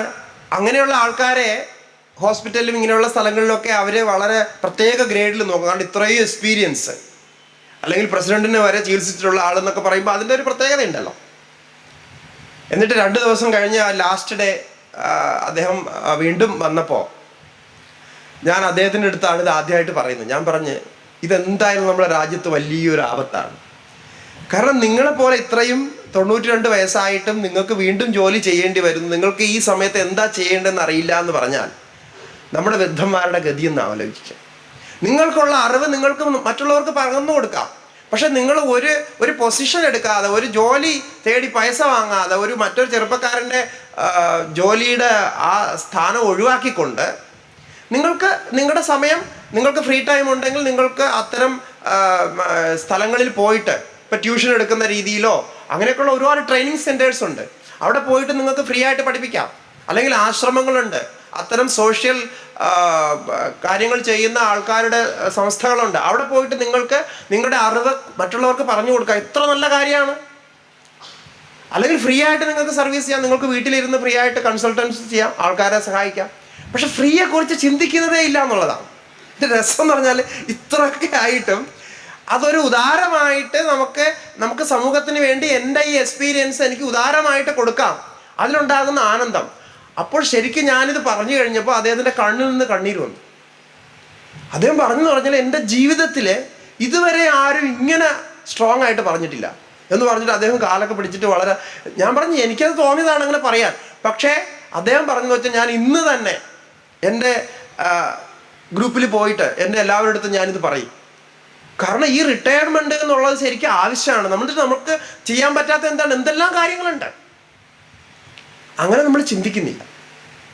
അപ്പോൾ ആവശ്യമില്ലെങ്കിൽ അപ്പോൾ സംഭവിക്കുന്നൊരു പ്രശ്നം എന്താണെന്ന് വെച്ചാൽ, ഇപ്പം ഇദ്ദേഹത്തിൻ്റെ മക്കളൊക്കെ ഉണ്ടല്ലോ, അവരൊന്നും സമ്പാദിക്കില്ല. കാരണം അച്ഛൻ സമ്പാദ്യം ഓൾറെഡി ഉണ്ട്, പിന്നെ ആവശ്യത്തിലധികം വീണ്ടും അദ്ദേഹം സമ്പാദിച്ചു കൊണ്ട് വരുന്നുണ്ട്, അദ്ദേഹത്തിന് ഉപയോഗമൊന്നുമില്ല. അപ്പോൾ ഇതെല്ലാം നമുക്കാണ് കിട്ടുക. അതിന് ആ മക്കളുടെ മക്കളും ഒക്കെ ഈ സമ്പാദ്യം മുഴുവൻ ചെയ്ത് തീർക്കും. അങ്ങനെ സംഭവിക്കും, എല്ലാ വീടുകളിലും അങ്ങനെ സംഭവിക്കും. അതൊരു സദുപയോഗത്തിൽ വരില്ല. നിങ്ങൾക്കൊക്കെ അറിയാവുന്ന കാര്യമാണല്ലോ ഇത്. അതെന്തുകൊണ്ടെന്ന് ചോദിച്ചാൽ, ഈ നമ്മുടെ ശാസ്ത്രത്തിൽ പറഞ്ഞ ഈ ഒരു വ്യവസ്ഥ ഉണ്ടല്ലോ, ഇത് പെർഫെക്റ്റാണ് ഒരു വ്യക്തിയുടെ വികാസം എന്ന രീതി. പക്ഷെ ഇതല്ലാത്ത ആൾക്കാരുണ്ട്. ഇപ്പം സാധാരണ നിത്യവൃത്തിക്ക് വേണ്ടി തന്നെ ജോലിയെടുത്ത് ജീവിക്കുന്നവരുണ്ട്. അപ്പോൾ അവരെ സംബന്ധിച്ച് എന്താ പറയാന്ന് ചോദിച്ചു കഴിഞ്ഞാൽ, അവരെ സംബന്ധിച്ച് അവർക്ക് കഴിയുന്നത്ര ജോലി ചെയ്തിട്ട് മക്കൾ ജോലി ചെയ്ത് സമ്പാദ്യം കൊണ്ടുവരുന്നൊരവസ്ഥയിലെത്തുമ്പോൾ അവർക്ക് റിട്ടയർമെൻറ്റ് ചെയ്യാം. അവിടെയുണ്ട് വ്യവസ്ഥ. കാരണം ഇതൊന്നും ഒരു പുതിയ കാര്യമല്ല. ഇന്നിപ്പോൾ നമ്മൾ സമൂഹത്തിൽ ജീവിക്കുന്നത് ഒരു പുതിയ ജീവിതമൊന്നും അല്ലല്ലോ. ജീവിക്കുന്ന മനുഷ്യരുടെ ജീവിതവും അവസ്ഥയും ഒക്കെ എക്കാലത്തും ഉണ്ടായിരുന്നതാണ്. ഇപ്പോൾ നമ്മുടെ ജനാധിപത്യ ഭരണത്തിലും രാജഭരണത്തിലും, അല്ലെങ്കിൽ അതിനു മുമ്പ് ഇനി എന്തെങ്കിലും ദേവന്മാരുടെ ഭരണം ഉണ്ടായിരുന്നെങ്കിൽ എക്കാലത്തും എല്ലാ മനുഷ്യരും ഇങ്ങനെ തന്നെയായിരുന്നു. അവിടെ വസ്ത്രധാരണവും ഭക്ഷണവും ഒക്കെ വേറെ ആയിരുന്നിരിക്കാം, കുറച്ച് വ്യത്യാസം ഉണ്ടായിരുന്നിരിക്കാം, പക്ഷേ ജീവിതത്തിൽ വ്യത്യാസമൊന്നുമില്ല. ഈ പഞ്ചഭൂതങ്ങളൊക്കെ അങ്ങനെ തന്നെയാണ്. സൂര്യൻ ഉദിക്കുന്നു, അസ്തമിക്കുന്നു, ചന്ദ്രൻ ഉദിക്കുന്നു, അസ്തമിക്കുന്നു, മഴ പെയ്യുന്നു. ഇതിനെന്താ വ്യത്യാസം വന്നിരിക്കുന്നത്? അപ്പം അതുകൊണ്ട് ഈ വ്യവസ്ഥ, ജീവിതത്തിലുള്ള വ്യവസ്ഥ മനസ്സിലാക്കി അതിനെ കൂടുതൽ മെച്ചപ്പെടുത്തി അതിലൂടെ ഇതെല്ലാം സാധിച്ചെടുക്കാൻ. എല്ലാം എന്ന് പറയുമ്പോൾ 4 പുരുഷാർത്ഥങ്ങളെയാണ് ഉദ്ദേശിക്കുന്നത്. ഈ 4 പുരുഷാർത്ഥങ്ങളുടെ നമ്മുടെ ജീവിതത്തിൽ എല്ലാ കാര്യങ്ങളും വന്നു. ധർമാർത്ഥ കാമമോക്ഷങ്ങളിൽ എന്തൊക്കെയാണോ നിങ്ങൾ ആഗ്രഹിക്കുന്നത് അതെല്ലാം വന്നു. അങ്ങനെയുള്ളതെല്ലാം സാധിച്ചെടുക്കാനുള്ളൊരു വ്യവസ്ഥയാണ് നമ്മുടെ ഋഷിമാർ നമുക്ക് പറഞ്ഞു തന്നത്. ഇതാണ് സനാതനധർമ്മത്തിൻ്റെ അടിസ്ഥാന വ്യവസ്ഥ. ഇന്നലെ നമ്മൾ പറഞ്ഞത് സനാതനധർമ്മത്തിൻ്റെ അടിസ്ഥാന തത്വജ്ഞാനത്തെക്കുറിച്ചാണ്. ഇത് അടിസ്ഥാന വ്യവസ്ഥ. ഈ വ്യവസ്ഥ എന്താ ചെയ്തതെന്ന് ചോദിച്ചാൽ, ആത്യന്തികമായിട്ട് അവസാനമായിട്ട് നമുക്ക് ആ പരമപുരുഷനെ, പരമാത്മാവിനെ അറിഞ്ഞുകൊണ്ട്, അനുഭവിച്ചുകൊണ്ട്, നമ്മുടെ സ്വരൂപത്തെ അറിഞ്ഞുകൊണ്ട് പരിപൂർണ തൃപ്തി സമ്പാദിക്കാൻ കഴിയും. ഈ പരിപൂർണ തൃപ്തി എന്ന് പറയുന്നത്, ഇന്നലെ നമ്മൾ പറഞ്ഞു, ആഗ്രഹങ്ങളുടെ കാര്യം പറഞ്ഞാൽ ലിസ്റ്റ് ഉണ്ടാക്കുന്ന കാര്യമൊക്കെ പറഞ്ഞിരുന്നു ഇന്നലെ. പരിപൂർണ തൃപ്തി ത്യാഗത്തിലേ ഉള്ളൂ. ത്യാഗമാണ് പരിപൂർണ തൃപ്തിയുടെ ത്യാഗാ ശാന്തിരനന്തരം. ഭഗവത്ഗീതയിൽ പറഞ്ഞില്ലേ, പരിപൂർണ തൃപ്തിയുടെ തൊട്ട് മുമ്പുള്ള സാധന എന്തെന്ന് ചോദിച്ചാൽ ത്യാഗമാണ്. ത്യജിക്കുമ്പോഴാണ് അങ്ങനെ ഉണ്ടാകുക. അല്ലെങ്കിൽ പരിപൂർണ തൃപ്തരാകുമ്പോഴാണ് ത്യാഗം ഉണ്ടാകുക. ത്യാഗം ഉണ്ടായാലേ ശാന്തി ഉണ്ടാകൂ എന്നുള്ളത് ഉറപ്പാണ്. ന കർമ്മണാന പ്രജയാ ധനേന ത്യാഗേനേകേ അമൃതത്വമാനശു. ഇത് നമ്മുടെ സനാതനധർമ്മത്തിന്റെ മറ്റൊരു തത്വമാണ്. റിനൗൺസിയേഷൻ എന്ന് നമ്മൾ ഇംഗ്ലീഷിൽ പറയുന്നു. റിനൗൺസിയേഷൻ എന്നുള്ള ശബ്ദം അത്ര പൂർണ്ണമായിട്ടും അതിൽ യോജിക്കുന്നില്ല എങ്കിലും ത്യാഗബുദ്ധി ഉണ്ടാകുക, ത്യാഗം ഉണ്ടാകുമ്പോഴാണ് ഈ അവസ്ഥയിൽ നിന്ന് നമുക്ക് മോചനം നേടണമെന്ന് നമുക്ക് തോന്നുക. ഇതിൻ്റെ യഥാർത്ഥ തത്വം മനസ്സിലാക്കാത്തത് കൊണ്ടാണ്, ജീവിതത്തിലെ എന്തെപ്പോ ചെയ്യണമെന്ന് കൃത്യമായിട്ടുള്ള ബോധം ഇല്ലാത്തത് കൊണ്ടാണ് ഇന്ന് നമുക്ക് സമൂഹത്തിൽ കാണുന്ന പല പ്രശ്നങ്ങളുണ്ടാകുന്നത്. അത് ഒരു ബോധം നമുക്കുണ്ടെങ്കിൽ തീർച്ചയായിട്ടും ഇതിൽ നിന്ന് മുക്തമാകാൻ പറ്റും. അപ്പം ഇങ്ങനെയുള്ള ജീവിതത്തിലെ ഉപായങ്ങൾ, ജീവിതത്തിലെ ഈ 4 മാർഗങ്ങളും തേടാനുള്ള ഉപായങ്ങൾ പലതുണ്ട്. അതിനെക്കുറിച്ചൊക്കെ വേദം പറഞ്ഞിട്ടുണ്ട്. അപ്പോൾ ഇതൊക്കെ അറിയാൻ നമ്മൾ വേദത്തിൻ്റെ അടുത്തേക്ക് പോകേണ്ടതിൻ്റെ ആവശ്യകത എന്താണെന്ന് ചോദിച്ചാൽ, നമുക്ക് ഒരു രോഗമുണ്ടായാൽ ആ രോഗം ചികിത്സിക്കാൻ വൈദ്യൻ്റെ അടുത്ത് പോകും. വൈദ്യൻ്റെ അടുത്ത് പോകുന്നതിന് മുമ്പ് നമ്മൾ ചോദിച്ചറിയും, ഇവിടെ ഏറ്റവും നല്ല വൈദ്യൻ ആരാണുള്ളത്, ഈ രോഗത്തെക്കുറിച്ച് അറിയുന്ന വൈദ്യൻ ആരാണെന്നൊക്കെ ചോദിച്ചറിഞ്ഞ് അതിന് മരുന്ന് ഉപായങ്ങളൊക്കെ ചെയ്യാൻ വേണ്ടിയിട്ട് അയാളടുത്ത് പോകും. അങ്ങനെ ഓരോ പ്രശ്നങ്ങൾ വരുമ്പോഴും ഓരോ കാര്യങ്ങൾ വരുമ്പോഴും അങ്ങനെ പോകും. പക്ഷെ ഒക്കെ ആണെങ്കിലും ചില കാര്യങ്ങൾ നമുക്ക് ഒരു ഉപായം കൊണ്ട് ചെയ്യാൻ പറ്റാത്തൊരവസ്ഥയുണ്ട്. ഇപ്പോൾ അടുത്ത വർഷം നമ്മുടെ ജീവിതത്തിൽ എന്താകും, അതുകൊണ്ടാ നാളെ എന്ത് സംഭവിക്കും,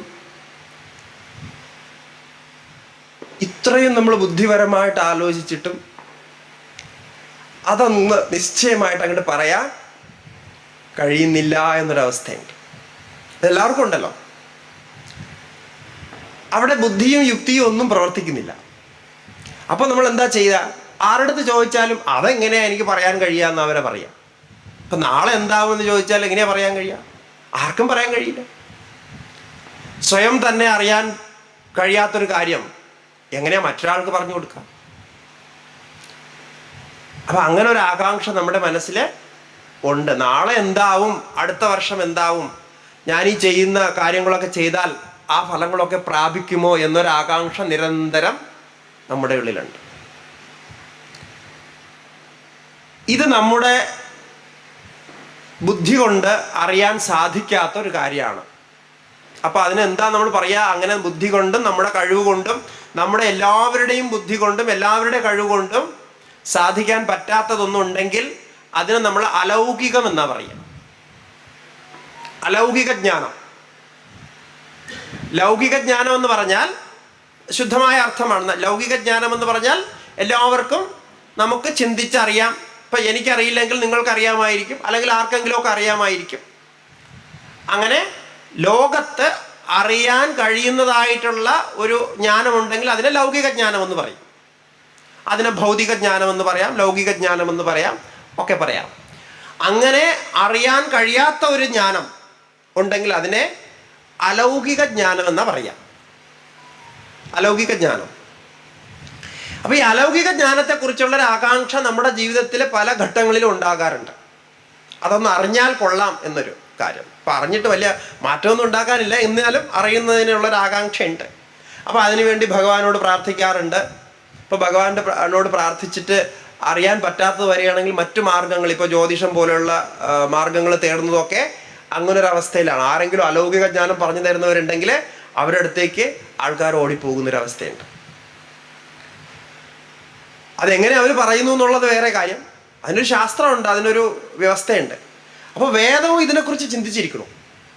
വേദകാലത്തും ഇതേ പ്രശ്നം ഉണ്ടായിരുന്നു. ഈ അലൗകിക ജ്ഞാനത്തെക്കുറിച്ച് അറിയാനുള്ള ഒരു വ്യവസ്ഥ വേണമല്ലോ എന്ന് ചിന്തിച്ചപ്പോൾ അക്കാലത്ത് അവർ ഡെവലപ്പ് ചെയ്ത, ഋഷിമാർ തപസ് ചെയ്ത അവരുടെ വിശേഷ ശക്തി കൊണ്ട്, യോഗജ സിദ്ധിയൊക്കെ വരുത്തി ആ ശക്തി കൊണ്ട് അവർ തെളിയിച്ചെടുത്ത കുറേ കാര്യങ്ങളുണ്ട്. ഈ പ്രപഞ്ചത്തിൻ്റെ പല രഹസ്യങ്ങളെയും സ്റ്റഡി ചെയ്ത്, റിസർച്ച് ചെയ്ത്, സ്റ്റഡി ചെയ്ത് അവരൊരു തിയറി ഉണ്ടാക്കി. ആസ്ട്രോണമിയും ആസ്ട്രോളജിയും ഒക്കെ ഉണ്ടാക്കിയത് അങ്ങനെയാണ്. അതൊക്കെ തിരിച്ചറിയാൻ വേണ്ടിയിട്ട്. ശരിക്ക് ഈ ആസ്ട്രോളജിയും ആസ്ട്രോണമിയും ഒക്കെ ഉണ്ടായത് ഈ പറയുന്ന ഭാവിയും ഭൂതവും അറിയാനൊന്നുമല്ല. ശരിയായിട്ട് അതിൻ്റെ വൈദിക ജ്യോതിശാസ്ത്രത്തിൻ്റെ ഉപയോഗം ഉണ്ടായിരുന്നത് സമയം നിശ്ചയിക്കാനായിരുന്നു. അതായത് ചില കർമ്മങ്ങൾ ചില പ്രത്യേക സമയങ്ങളിൽ തുടങ്ങണം. ഇപ്പം പൂർണിമ, ചതുർദശി, ഏകാദശി ഇങ്ങനെയൊക്കെ ഉണ്ടല്ലോ. അപ്പം ഈ സമയം നിശ്ചയിക്കാനാണ് ആസ്ട്രോളജിയും ആസ്ട്രോണമിയും രണ്ടും. കാരണം രണ്ടും കണക്റ്റഡ് ആണ്, രണ്ട് പ്രത്യേക ശാഖകളാണെങ്കിലും കണക്റ്റഡ് ആണ്. അങ്ങനെ അത് ഡെവലപ്പ് ചെയ്തത്. പിന്നീട് ഇതിൽ നിന്ന് കൂടുതൽ റിസർച്ചുകൾ പിന്നീട് സംഭവിച്ചപ്പോൾ അവർക്ക് മനസ്സിലായി ഈ അലൗകിക ജ്ഞാനവും ഇതിൽ നിന്ന് ഉണ്ടാക്കാൻ പറ്റും. കാരണം സൂര്യൻ്റെ ഉദയവും അസ്തമയവും ആണല്ലോ കാലം, അതുപോലെ ചന്ദ്രൻ്റെ ഉദയവും അസ്തമയവും. ഇപ്പോൾ രണ്ട് തരത്തിലുള്ള കലണ്ടറുകൾ നമുക്കുണ്ട്. സൂര്യനെ വച്ചുള്ള കലണ്ടറും ചന്ദ്രനെ വച്ചുള്ള കലണ്ടറും. അപ്പോൾ ഇത് രണ്ടും കൂടെ യോജിപ്പിച്ച് സ്റ്റഡി ചെയ്ത് നോക്കിയപ്പോൾ, നക്ഷത്രങ്ങളുടെ സ്ഥിതിയൊക്കെ വെച്ച് നോക്കിയപ്പോൾ അതിൽ ചില വ്യത്യാസങ്ങൾ വരുന്നതായിട്ട് കാണുന്നുണ്ട്. ആ വ്യത്യാസങ്ങളും അതിൻ്റെ ഒരു ഇമ്പാക്റ്റും ഒക്കെ മനുഷ്യരിലും ജീവികളിലും ചെടികളിലും ഒക്കെ ഉണ്ടാകുന്നതായിട്ട് അവർ നിരീക്ഷണ പരീക്ഷണങ്ങളിലൂടെ കണ്ടെത്തി. പിന്നീട് അത് നമ്മുടെ ഇന്ന് പ്രസിദ്ധമായിട്ടുള്ള ജ്യോതിശാസ്ത്രമായിട്ട് ഡെവലപ്പ് ചെയ്തു എന്നുള്ളതാണ് അതിൻ്റെ ഒരു ചരിത്രം. ഞാനിത് എന്തിനൂടെ പറഞ്ഞു എന്ന് വെച്ചാൽ, വേദം എന്തിനാണ് ഈ വ്യവസ്ഥയെക്കുറിച്ച് പറയാൻ പോകുന്നത് എന്നതിനെക്കുറിച്ച് പറയാനാണ് പറഞ്ഞത്. ഇത് ഇത്രയായി. ഇനി ഒരു കാര്യം കൂടെ പറഞ്ഞിട്ട് നമുക്കതിലേക്ക് പ്രവേശിക്കാം. ഈ അലൗകിക ജ്ഞാനം എന്ന് പറഞ്ഞല്ലോ. അലൗകിക ജ്ഞാനം എന്ന് പറഞ്ഞാൽ നമുക്കൊന്നും തിരിച്ചറിയാൻ പറ്റാത്തൊരു കാര്യം. നമ്മുടെ ഭാരതദേശത്തെക്കുറിച്ച് പറഞ്ഞാൽ, ആ പഴയ ഭാരതവർഷം, നമ്മുടെ ശാസ്ത്രങ്ങളിലൊക്കെ ഭാരതവർഷം എന്നാ പറയുക, വളരെ കുറച്ചുകൂടി വലുതായിരുന്നു. ഇപ്പോൾ ഇന്നത്തെ പാകിസ്ഥാനും നേപ്പാളും ഇതെല്ലാം ചേർന്ന ഒരു വലിയൊരു ഭൂഖണ്ഡം ഭാരതഖണ്ഡം ആയിരുന്നു. അപ്പോൾ അതിൽ സാമാന്യമായിട്ട് നമ്മൾ നോക്കുമ്പോൾ കൃഷിയായിരുന്നു മുഖ്യമായിട്ടുള്ള സമ്പാദ്യ സാധനം. കൃഷി ചെയ്തായിരുന്നു എല്ലാവരും ജീവിച്ചിരുന്നത്. ഇന്നും നമ്മുടെ ഭാരതത്തിൽ ഏറ്റവും കൂടുതൽ ആൾക്കാർ ജീവിക്കുന്ന, അവരുടെ ജീവിത മാർഗം കൃഷിയാണ്. കൃഷി പ്രധാനമായിട്ടുള്ള ഒരു രാജ്യമാണ് ഭാരതം. അപ്പോൾ കൃഷിക്ക് വേണ്ട മുഖ്യമായ ഘടകങ്ങളിൽ ഒന്നാണ് ഈ മഴ പെയ്യുക എന്നുള്ളത്.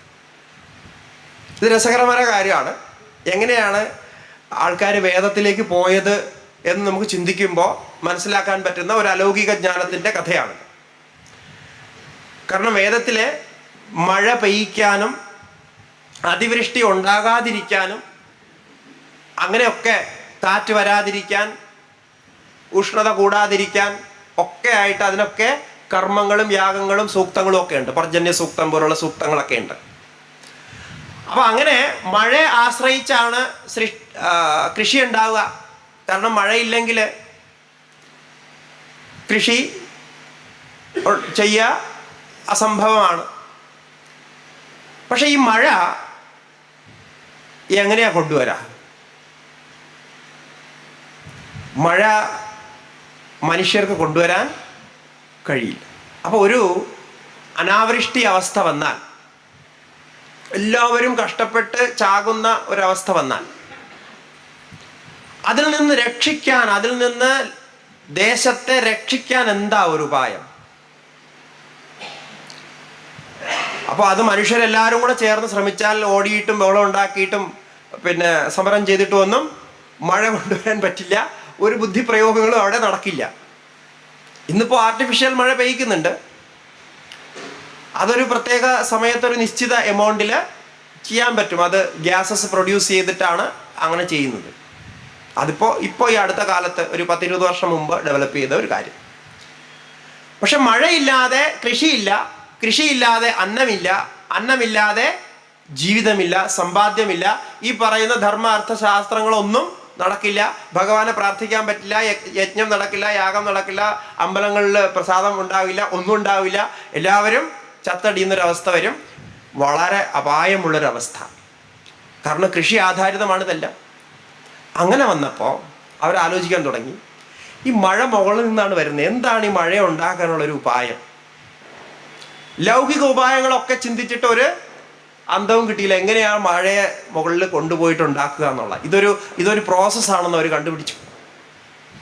സൂര്യനും ചന്ദ്രനും ഭൂമിയും ജലവും വായുവും ഒക്കെ ചേർന്ന് നടക്കുന്ന ഒരു പ്രത്യേക പ്രക്രിയ കഴിയുമ്പോഴാണ് ഈ മേഘം ഉണ്ടാകുന്നതും മേഘം പിന്നെ മഴയായിട്ട് വരുന്നതും എന്ന് അവർ കണ്ടെത്തി.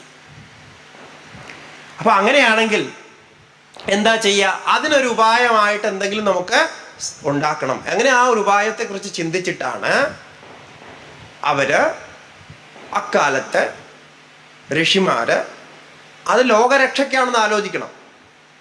ഞാനീ പറഞ്ഞു വരുന്നത്, അവരുടെ ചിന്താഗതി പോയത് മുഴുവൻ സമൂഹത്തിൻ്റെ രക്ഷ എന്ന അർത്ഥത്തിലാണ്, എല്ലാവരുടെയും പരിരക്ഷ എന്ന അർത്ഥത്തിൽ. അപ്പോൾ മഴ പെയ്യാനുള്ള ഉപായം എനിക്കറിയാമെന്ന് ലോകത്തിന് മനസ്സിലായാൽ എല്ലാവരും എന്താ ചെയ്യുക? മഴയില്ലാത്തപ്പോഴൊക്കെ എൻ്റെ അടുത്തേക്ക് ഓടി വരും, ഓടി വന്ന് ചോദിക്കും, ആ ഉപായം ഒന്ന് ചെയ്യണമല്ലോ, നമുക്ക് മഴയില്ല, ഇപ്പോൾ മഴ ഉണ്ടാക്കണമല്ലോ എന്ന് പറയും. അപ്പോൾ ഞാൻ പറയും, എന്നാൽ മഴ ഉണ്ടാക്കാൻ ഇന്നേനാക്കാണ് ഉപായം, നിങ്ങൾ ഇന്ന അനുഷ്ഠാനങ്ങൾ ചെയ്യുക, രാവിലെ എഴുച്ച് കുളിക്കുക, ജപിക്കുക, പിന്നെ സന്ധ്യാവന്തനം ചെയ്യുക, പ്രാർത്ഥിക്കുക, ഇതൊക്കെ ചെയ്യുക. അങ്ങനെയൊക്കെ ചെയ്തതിന് ശേഷം പിന്നെ നമ്മളൊരു യാഗം ചെയ്യും, കുറച്ച് വിറകൊക്കെ കൂട്ടി ഇങ്ങനെ ഒരു യാഗം ചെയ്യും. ആ യാഗം ചെയ്ത് നിശ്ചിത ദിവസം കഴിയുമ്പോൾ മഴ ഉണ്ടാകും എന്നൊരു ഉപായം പറയുമ്പോൾ എല്ലാവരും അവിടെ കൂടും. കാരണം അവർക്ക് മഴ വേണം. അപ്പം മഴ ഉണ്ടാക്കുക എന്നുള്ളത് അലൗകിക ജ്ഞാനമായി.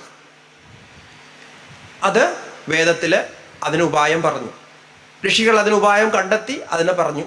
അപ്പോൾ അത് ചെയ്തപ്പോൾ അതിൻ്റെ ഫലമായിട്ട് നിശ്ചിത കാലത്തിന് ശേഷം മഴ ഉണ്ടായി. അങ്ങനെ ഒരു വട്ടമല്ല, പലവട്ടം ഉണ്ടായിട്ടുണ്ട്. കേരളത്തിൽ തന്നെ പല പ്രാവശ്യവും അങ്ങനെ ഉണ്ടായ കഥകളുണ്ട്. പർജന്യ സൂക്തത്തിൻ്റെ ജപം കൊണ്ട്, അനുഷ്ഠാനം കൊണ്ടുമൊക്കെ മഴയുണ്ടായതായിട്ട്. ഞാൻ പ്രത്യക്ഷത്തിൽ ഒരു ഏകദേശം ഒരു 10 വർഷം മുമ്പ് രാജസ്ഥാനിൽ ഒരു ഗ്രാമത്തിൽ പ്രത്യക്ഷമായിട്ട് ഇത് കണ്ടിട്ടുണ്ട്. കാരണം നമ്മൾ ഇതിൻ്റെ ഒരു അനുഭവം എന്നുള്ള രീതിയിൽ നമ്മൾ യാത്ര ചെയ്യാറുണ്ട് പല സ്ഥലത്തും. അപ്പോൾ ഒരു സ്ഥലത്ത്, ഒരു ഗ്രാമത്തിൽ, രാജസ്ഥാനിൽ നമുക്കറിയാലോ കൂടുതലും മരുഭൂമിയാണ്, വെള്ളം വളരെ കുറവാണ്. അപ്പോൾ ഒരു ഗ്രാമത്തിൽ കുറേ വർഷങ്ങൾക്ക് മുമ്പ് വെള്ളം ഉണ്ടായിരുന്നു ഒരു സ്ഥലത്ത്. അവിടെ ഗ്രാമത്തിൻ്റെ ഒരു കിഴക്ക് ഭാഗത്തായിട്ട് ഒരു ചെറിയ കാട് പോലെ ഒരു 5-6 മരമൊക്കെ ഉണ്ട്. അവിടെ മരങ്ങളും കുറവാണല്ലോ, രാജസ്ഥാനിൽ സാധാരണ മരുഭൂമി പോലുള്ള സ്ഥലങ്ങളാണ്. അപ്പോൾ ഒരു ചെറിയ മല, ആ മലയിൽ കുറേ മരങ്ങളൊക്കെ ഉള്ള ചെറിയൊരു കാട് പോലെ. ആ കാട്ടിൻ്റെ ഉള്ളിൽ പഴയ ക്ഷേത്രങ്ങൾ, 2 ക്ഷേത്രങ്ങളുണ്ട്. ആ ക്ഷേത്രത്തിൻ്റെ താഴെ ഭാഗത്തായിട്ട് ഒരു വലിയ ടാങ്ക്, നമ്മളിപ്പോൾ ഇന്നത്തെ ക്ഷേത്രക്കുളം പോലുള്ള അത്രയും വലുതല്ല, എന്നാലും ഒരു വലിയ സാമാന്യം വലിപ്പമുള്ള ഒരു 10,000-20,000 ലിറ്റർ വെള്ളമൊക്കെ നിൽക്കുന്നതായിട്ടുള്ള ഒരു വലിയ ടാങ്ക്. അപ്പോൾ ഈ ടാങ്കിൽ കുറേ വർഷങ്ങൾക്ക് മുമ്പ് അവിടെ ഒരു ഉറവ ഉണ്ടായിരുന്നു, വെള്ളം ഉണ്ടായിരുന്നു. പക്ഷെ എന്തോ ഒരു കാരണം കൊണ്ട്, അവർ പറയുന്നത് അവിടെ എന്തോ അങ്ങനെ സംഭവങ്ങളൊക്കെ ഉണ്ടായപ്പോൾ എന്തോ ഒരു കാരണം കൊണ്ട് ആ വെള്ളം പിന്നെ ഇല്ലാണ്ടായി. അപ്പോൾ ആ വെള്ളം തിരിച്ചു കൊണ്ടുവന്നാൽ, അവിടെ അങ്ങനെ ഒരു വെള്ളം ഉണ്ടായാൽ അവിടെ ചുറ്റുമുള്ള 4-5 ഗ്രാമങ്ങൾക്ക് അത് ഉപയുക്തമായിരുന്നു. അപ്പോൾ അതില്ലാത്തത് കൊണ്ട് ഗ്രാമക്കാർ അവിടെ നിന്ന് വിട്ടുപോകുക വരെ ചെയ്തു. കാരണം സുദൂരത്താണത്. ഓരോ ഗ്രാമങ്ങളെന്ന് പറയുമ്പോൾ നമ്മൾ ഇവിടുത്തെ മാതിരിയൊന്നുമല്ല. രാജസ്ഥാനിലൊക്കെ ഒരു ഗ്രാമത്തിൽ നിന്ന് വേറെ ഗ്രാമത്തിൽ 60 കിലോമീറ്റർ 40 കിലോമീറ്റർ ഒക്കെ ചിലപ്പോൾ യാത്ര ചെയ്യുമ്പോഴാണ് അടുത്ത ഗ്രാമം നമുക്ക് കാണാൻ കഴിയുക. കേരളത്തിൽ നമുക്കത് പറയുമ്പോൾ അത് മനസ്സിലാവില്ല. കാരണം കേരളത്തിൽ ഇവിടെ നിന്ന് യാത്ര ചെയ്താലും ഒരു നഗരം പോലെയല്ല മുഴുവൻ കേരളം കാണുക. അപ്പോൾ നമുക്ക് നോർത്തിൽ നിന്നൊക്കെ വരുന്നവർ ഇവിടെ വന്ന് യാത്ര ചെയ്ത് തിരിച്ചു പോകുമ്പോൾ അവർ പറയുക, കേരളത്തിൽ എവിടെയാണ് നിൽക്കേണ്ടതെന്ന് അറിയില്ല. ഇവിടെ നിന്ന് ഇപ്പോൾ തിരുവനന്തപുരം തുടങ്ങിയാൽ കാസർഗോഡ് വരെ ഒരു നഗരം മാതിരിയാണല്ലോ. അപ്പോൾ അവിടെ ഇവര് ഇതേപോലെ നമ്മളിപ്പോൾ ദേവപ്രശ്നം എന്നൊക്കെ പറയുന്നത് പോലെ അവരെന്തോ ജ്യോതിഷമൊക്കെ നോക്കിയിട്ട് അങ്ങനെ അവിടെ ഒരു യാഗം ചെയ്യാമെന്ന് തീരുമാനിച്ചിട്ട് ഏകദേശം 6 മാസത്തോളം വരുന്ന ദീർഘകാല യാഗം എല്ലാവരും കൂടെ ചേർന്ന് സംഘടിപ്പിച്ചു. ഇത് നടന്ന സംഭവമാണ്. സംഘടിപ്പിച്ച് കോട്ടയ്ക്ക് അടുത്താണ്, കോട്ട എന്ന് പറയുന്ന ഉണ്ടല്ലോ, കോട്ടയ്ക്ക് അടുത്താണ്. സംഘടിപ്പിച്ചിട്ട് അതിങ്ങനെ നടന്നുകൊണ്ടിരുന്നു. അതിൻ്റെ എല്ലാ വിധി അനുസരിച്ച് അതിൻ്റെ ദീക്ഷ എടുക്കുന്ന വിധി, അതുപോലെ അതിൻ്റെ യാജ്ഞികരെ കൊണ്ടുവന്ന് അവിടെ താമസിപ്പിച്ചു, അതിനൊക്കെ വേണ്ടിയിട്ട് എല്ലാ വ്യവസ്ഥകളും ചെയ്തു. എന്തായാലും ട്രൈ ചെയ്യാൻ നോക്കുക അങ്ങനെ സംഭവിക്കുകയാണെങ്കിൽ. അപ്പോൾ അതിൻ്റെ സമാപനത്തിന് കുറച്ച് സ്വാമിജിമാരെയൊക്കെ പല സ്ഥലത്തുനിന്ന് സ്വാമിജിമാരെയൊക്കെ വിശിഷ്ടരായിട്ടുള്ളവരെയൊക്കെ വിളിച്ചിരുന്നു. അപ്പോൾ ഉത്തരകാശിയിൽ നിന്ന് നമ്മൾ ഒരു 3-4 പേര് പോയി കാശിയിൽ നിന്ന് വന്നിരുന്നു. പല സ്ഥലത്തുനിന്നും അവർ അവസാനത്തെ ചടങ്ങിന് വേണ്ടിയിട്ട് സന്യാസിമാരെയും വിളിച്ചിരുന്നു. അപ്പോൾ നമ്മൾ 2 ദിവസം മുമ്പ് അവിടെ പോയി. അപ്പോൾ ആ സമയം ഏറ്റവും ചൂടുള്ള സമയം, മെയ് മാസത്തിലെ 3-4 തീയതികൾ അങ്ങനെ എന്തോ ആയിരുന്നു. ആ സമയത്തെന്ന് പറഞ്ഞാൽ നമുക്ക് എൻ്റെ ജീവിതത്തിലെ ഈ ചൂട് എന്തെന്ന് പറഞ്ഞാൽ അനുഭവിച്ചതാരാ. ശരിക്കും നമ്മളിവിടെ കേരളത്തിൽ നമ്മൾ ചൂടെന്നൊക്കെ പറയുന്നത് അത് ചൂടിനായിട്ട് ഒന്നും താരതമ്യപ്പെടുത്താനേ പറ്റില്ല. അവിടെ ശരിക്കും ചൂടെന്ന് പറഞ്ഞാൽ നമ്മൾ വെന്ത് ചാവുക. അത് പറഞ്ഞു കഴിഞ്ഞാൽ നമ്മുടെ കൂടെ വന്ന സ്വാമിജിമാർ 2-3 പേർക്ക് ശരിക്കും ട്രിപ്പ് കൊടുത്ത് കടത്തേണ്ടി വന്നു. ഒരു രക്ഷയില്ല. എന്നാലും നമുക്ക് വെള്ളം കുടിച്ചിട്ട് കാര്യമില്ല, പിന്നെ ഒന്നും ചെയ്തിട്ട് കാര്യമില്ല. അവർ നമ്മൾ താമസിച്ച സ്ഥലത്ത് കൂളറും AC-യും ബാക്കി സൗകര്യങ്ങളൊക്കെ ചെയ്തിരുന്നു, എല്ലാ സൗകര്യങ്ങളും ഉണ്ടായിരുന്നു. പക്ഷേ അസാധ്യമായ ചൂട്, ശരിക്കും ചുട്ടുപൊള്ളും. നമുക്ക് വണ്ടിയിലൊന്നും കയറാനോ തൊടാനോ പറ്റില്ല. വെളിയിൽ വണ്ടിയൊക്കെ വെളിയിൽ ഇട്ടിരിക്കുകയാണെങ്കിൽ അത്ര ചൂടുള്ള ഒരു സമയം. ഏതായാലും അവർ വിളിച്ചത് കൊണ്ട് നമുക്ക് പരിചയമുള്ളവരായതുകൊണ്ട് പോയി. അപ്പം അതിൻ്റെ സമാപന ആഹുതി കഴിഞ്ഞു. അത് പൂർണ്ണാഹുതി നമ്മൾ പറയുമല്ലോ. അവിടെ ചടങ്ങുകളെല്ലാം വേണ്ട വിധത്തിൽ ചെയ്തു, പിന്നെ പൂജകളൊക്കെ ചെയ്തു, ദക്ഷിണദാനമൊക്കെ കഴിഞ്ഞ് തിരിച്ചു വന്ന് ഈ സമാപന ആഹുതി കഴിഞ്ഞ് അതിൻ്റെ ബാക്കി ദ്രവ്യങ്ങളൊക്കെ ഈ കുണ്ടിലേക്ക് ഇട്ടു. കുണ്ടിലേക്ക് ഇട്ടിട്ട് ഒരു അരമണിക്കൂർ 3/4 മണിക്കൂർ നമ്മളവിടെ പിന്നെ പാനീയ കഴിക്കുകയും ബാക്കിയും ഒക്കെ അവിടെ ഉണ്ടായിരുന്ന വ്യവസ്ഥ അതൊക്കെ ചെയ്ത് കഴിഞ്ഞ് തിരിച്ചു വരുമ്പോഴേക്കും ഈ കുണ്ടിലിൻ്റെ ആ ഒരു ഭാഗത്ത് നിന്ന് ശരിക്കും നനവ് കാണാൻ തുടങ്ങി. അപ്പോൾ ആദ്യം ഇത് കാണുമ്പോൾ നനവ് കണ്ടപ്പോൾ വിചാരിച്ചു ഇത് ഇവർ വെള്ളം ഒക്കെ ഒഴിച്ചുവല്ലോ, അവിടെ വെള്ളവും ബാക്കി മറ്റുമൊക്കെ ഒഴിച്ചു, അതുകൊണ്ടായിരിക്കുമെന്ന്.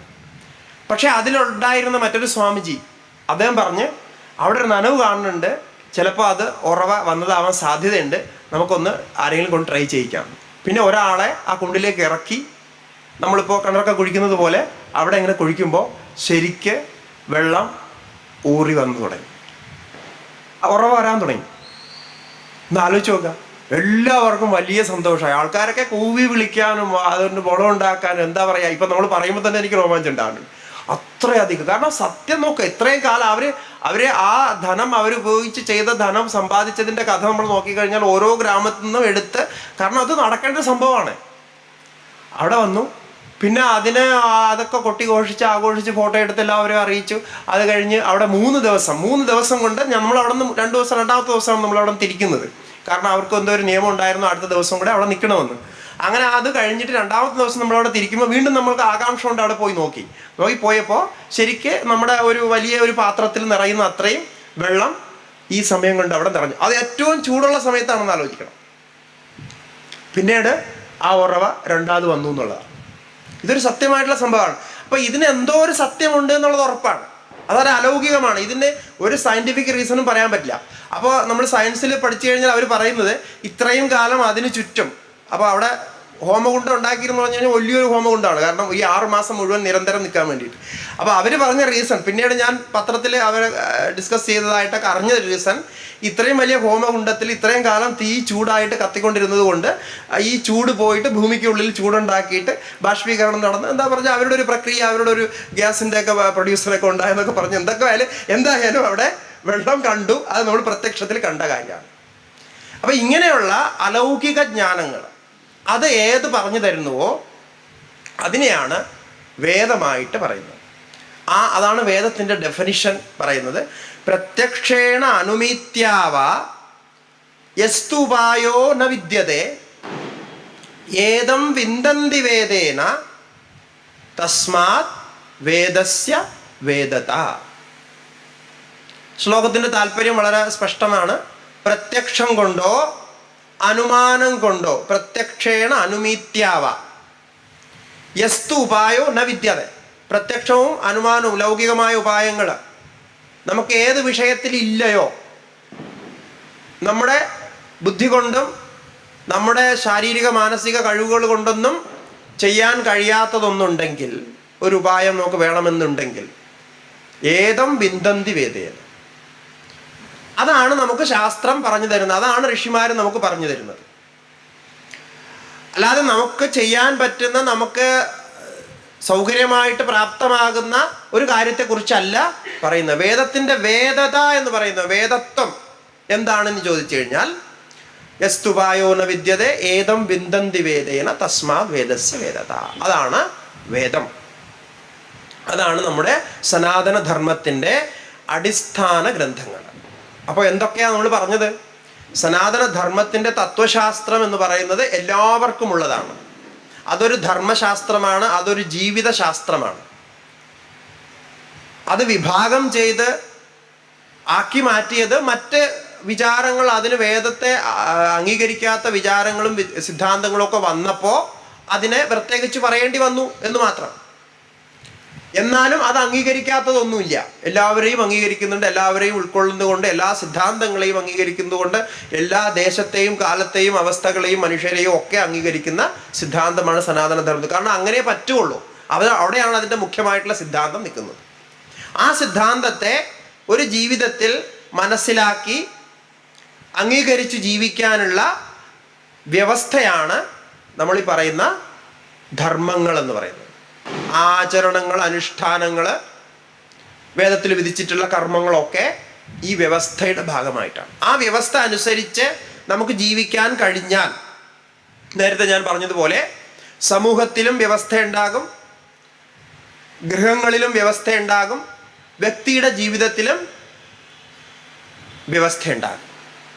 ശാന്തവും ആനന്ദവും ഒക്കെ നമുക്ക് അനുഭവിക്കാൻ കഴിയുന്ന, പരസ്പര സ്നേഹത്തോടും പരസ്പര ആദരവോടുകൂടി അനുഭവിക്കാൻ കഴിയുന്ന ഒരവസ്ഥ ഉണ്ടാകുമെന്നുള്ള സങ്കല്പത്തിലാണ് അത് ചെയ്തിരുന്നത്. പിന്നെ കാലാന്തരത്തിൽ വ്യത്യാസങ്ങൾ വരുന്നതിന് അനേകം കാരണങ്ങളുണ്ട്. അതൊക്കെ നമുക്ക് അറിവില്ലായ്മ കൊണ്ട്, ഇന്നലെ നമ്മൾ പറഞ്ഞതുപോലെ അജ്ഞാനമൊക്കെ പിന്നെ വരുന്ന കഥകളാണ്. പക്ഷെ തത്വത്തിൽ ഇങ്ങനെയാണുള്ളത്. അങ്ങനെയുള്ള വേദങ്ങളാണ് 4 ഭാഗത്തിൽ ഋഗ്വേദം, യജുർവേദം, സാമവേദം, അഥർവവേദം എന്നറിയുന്നത്. ഇതിപ്പോൾ നമ്മൾ പറഞ്ഞത് അതിൻ്റെ ഒരു തത്വശാസ്ത്രം അതെന്താണെന്നുള്ളതാണ്. ഇനി അതിൻ്റെ ടെക്നിക്കലായിട്ടുള്ള കാര്യങ്ങൾ ചിന്തിക്കുമ്പോൾ അതിന് പല പല വിഭാഗങ്ങളുണ്ട്.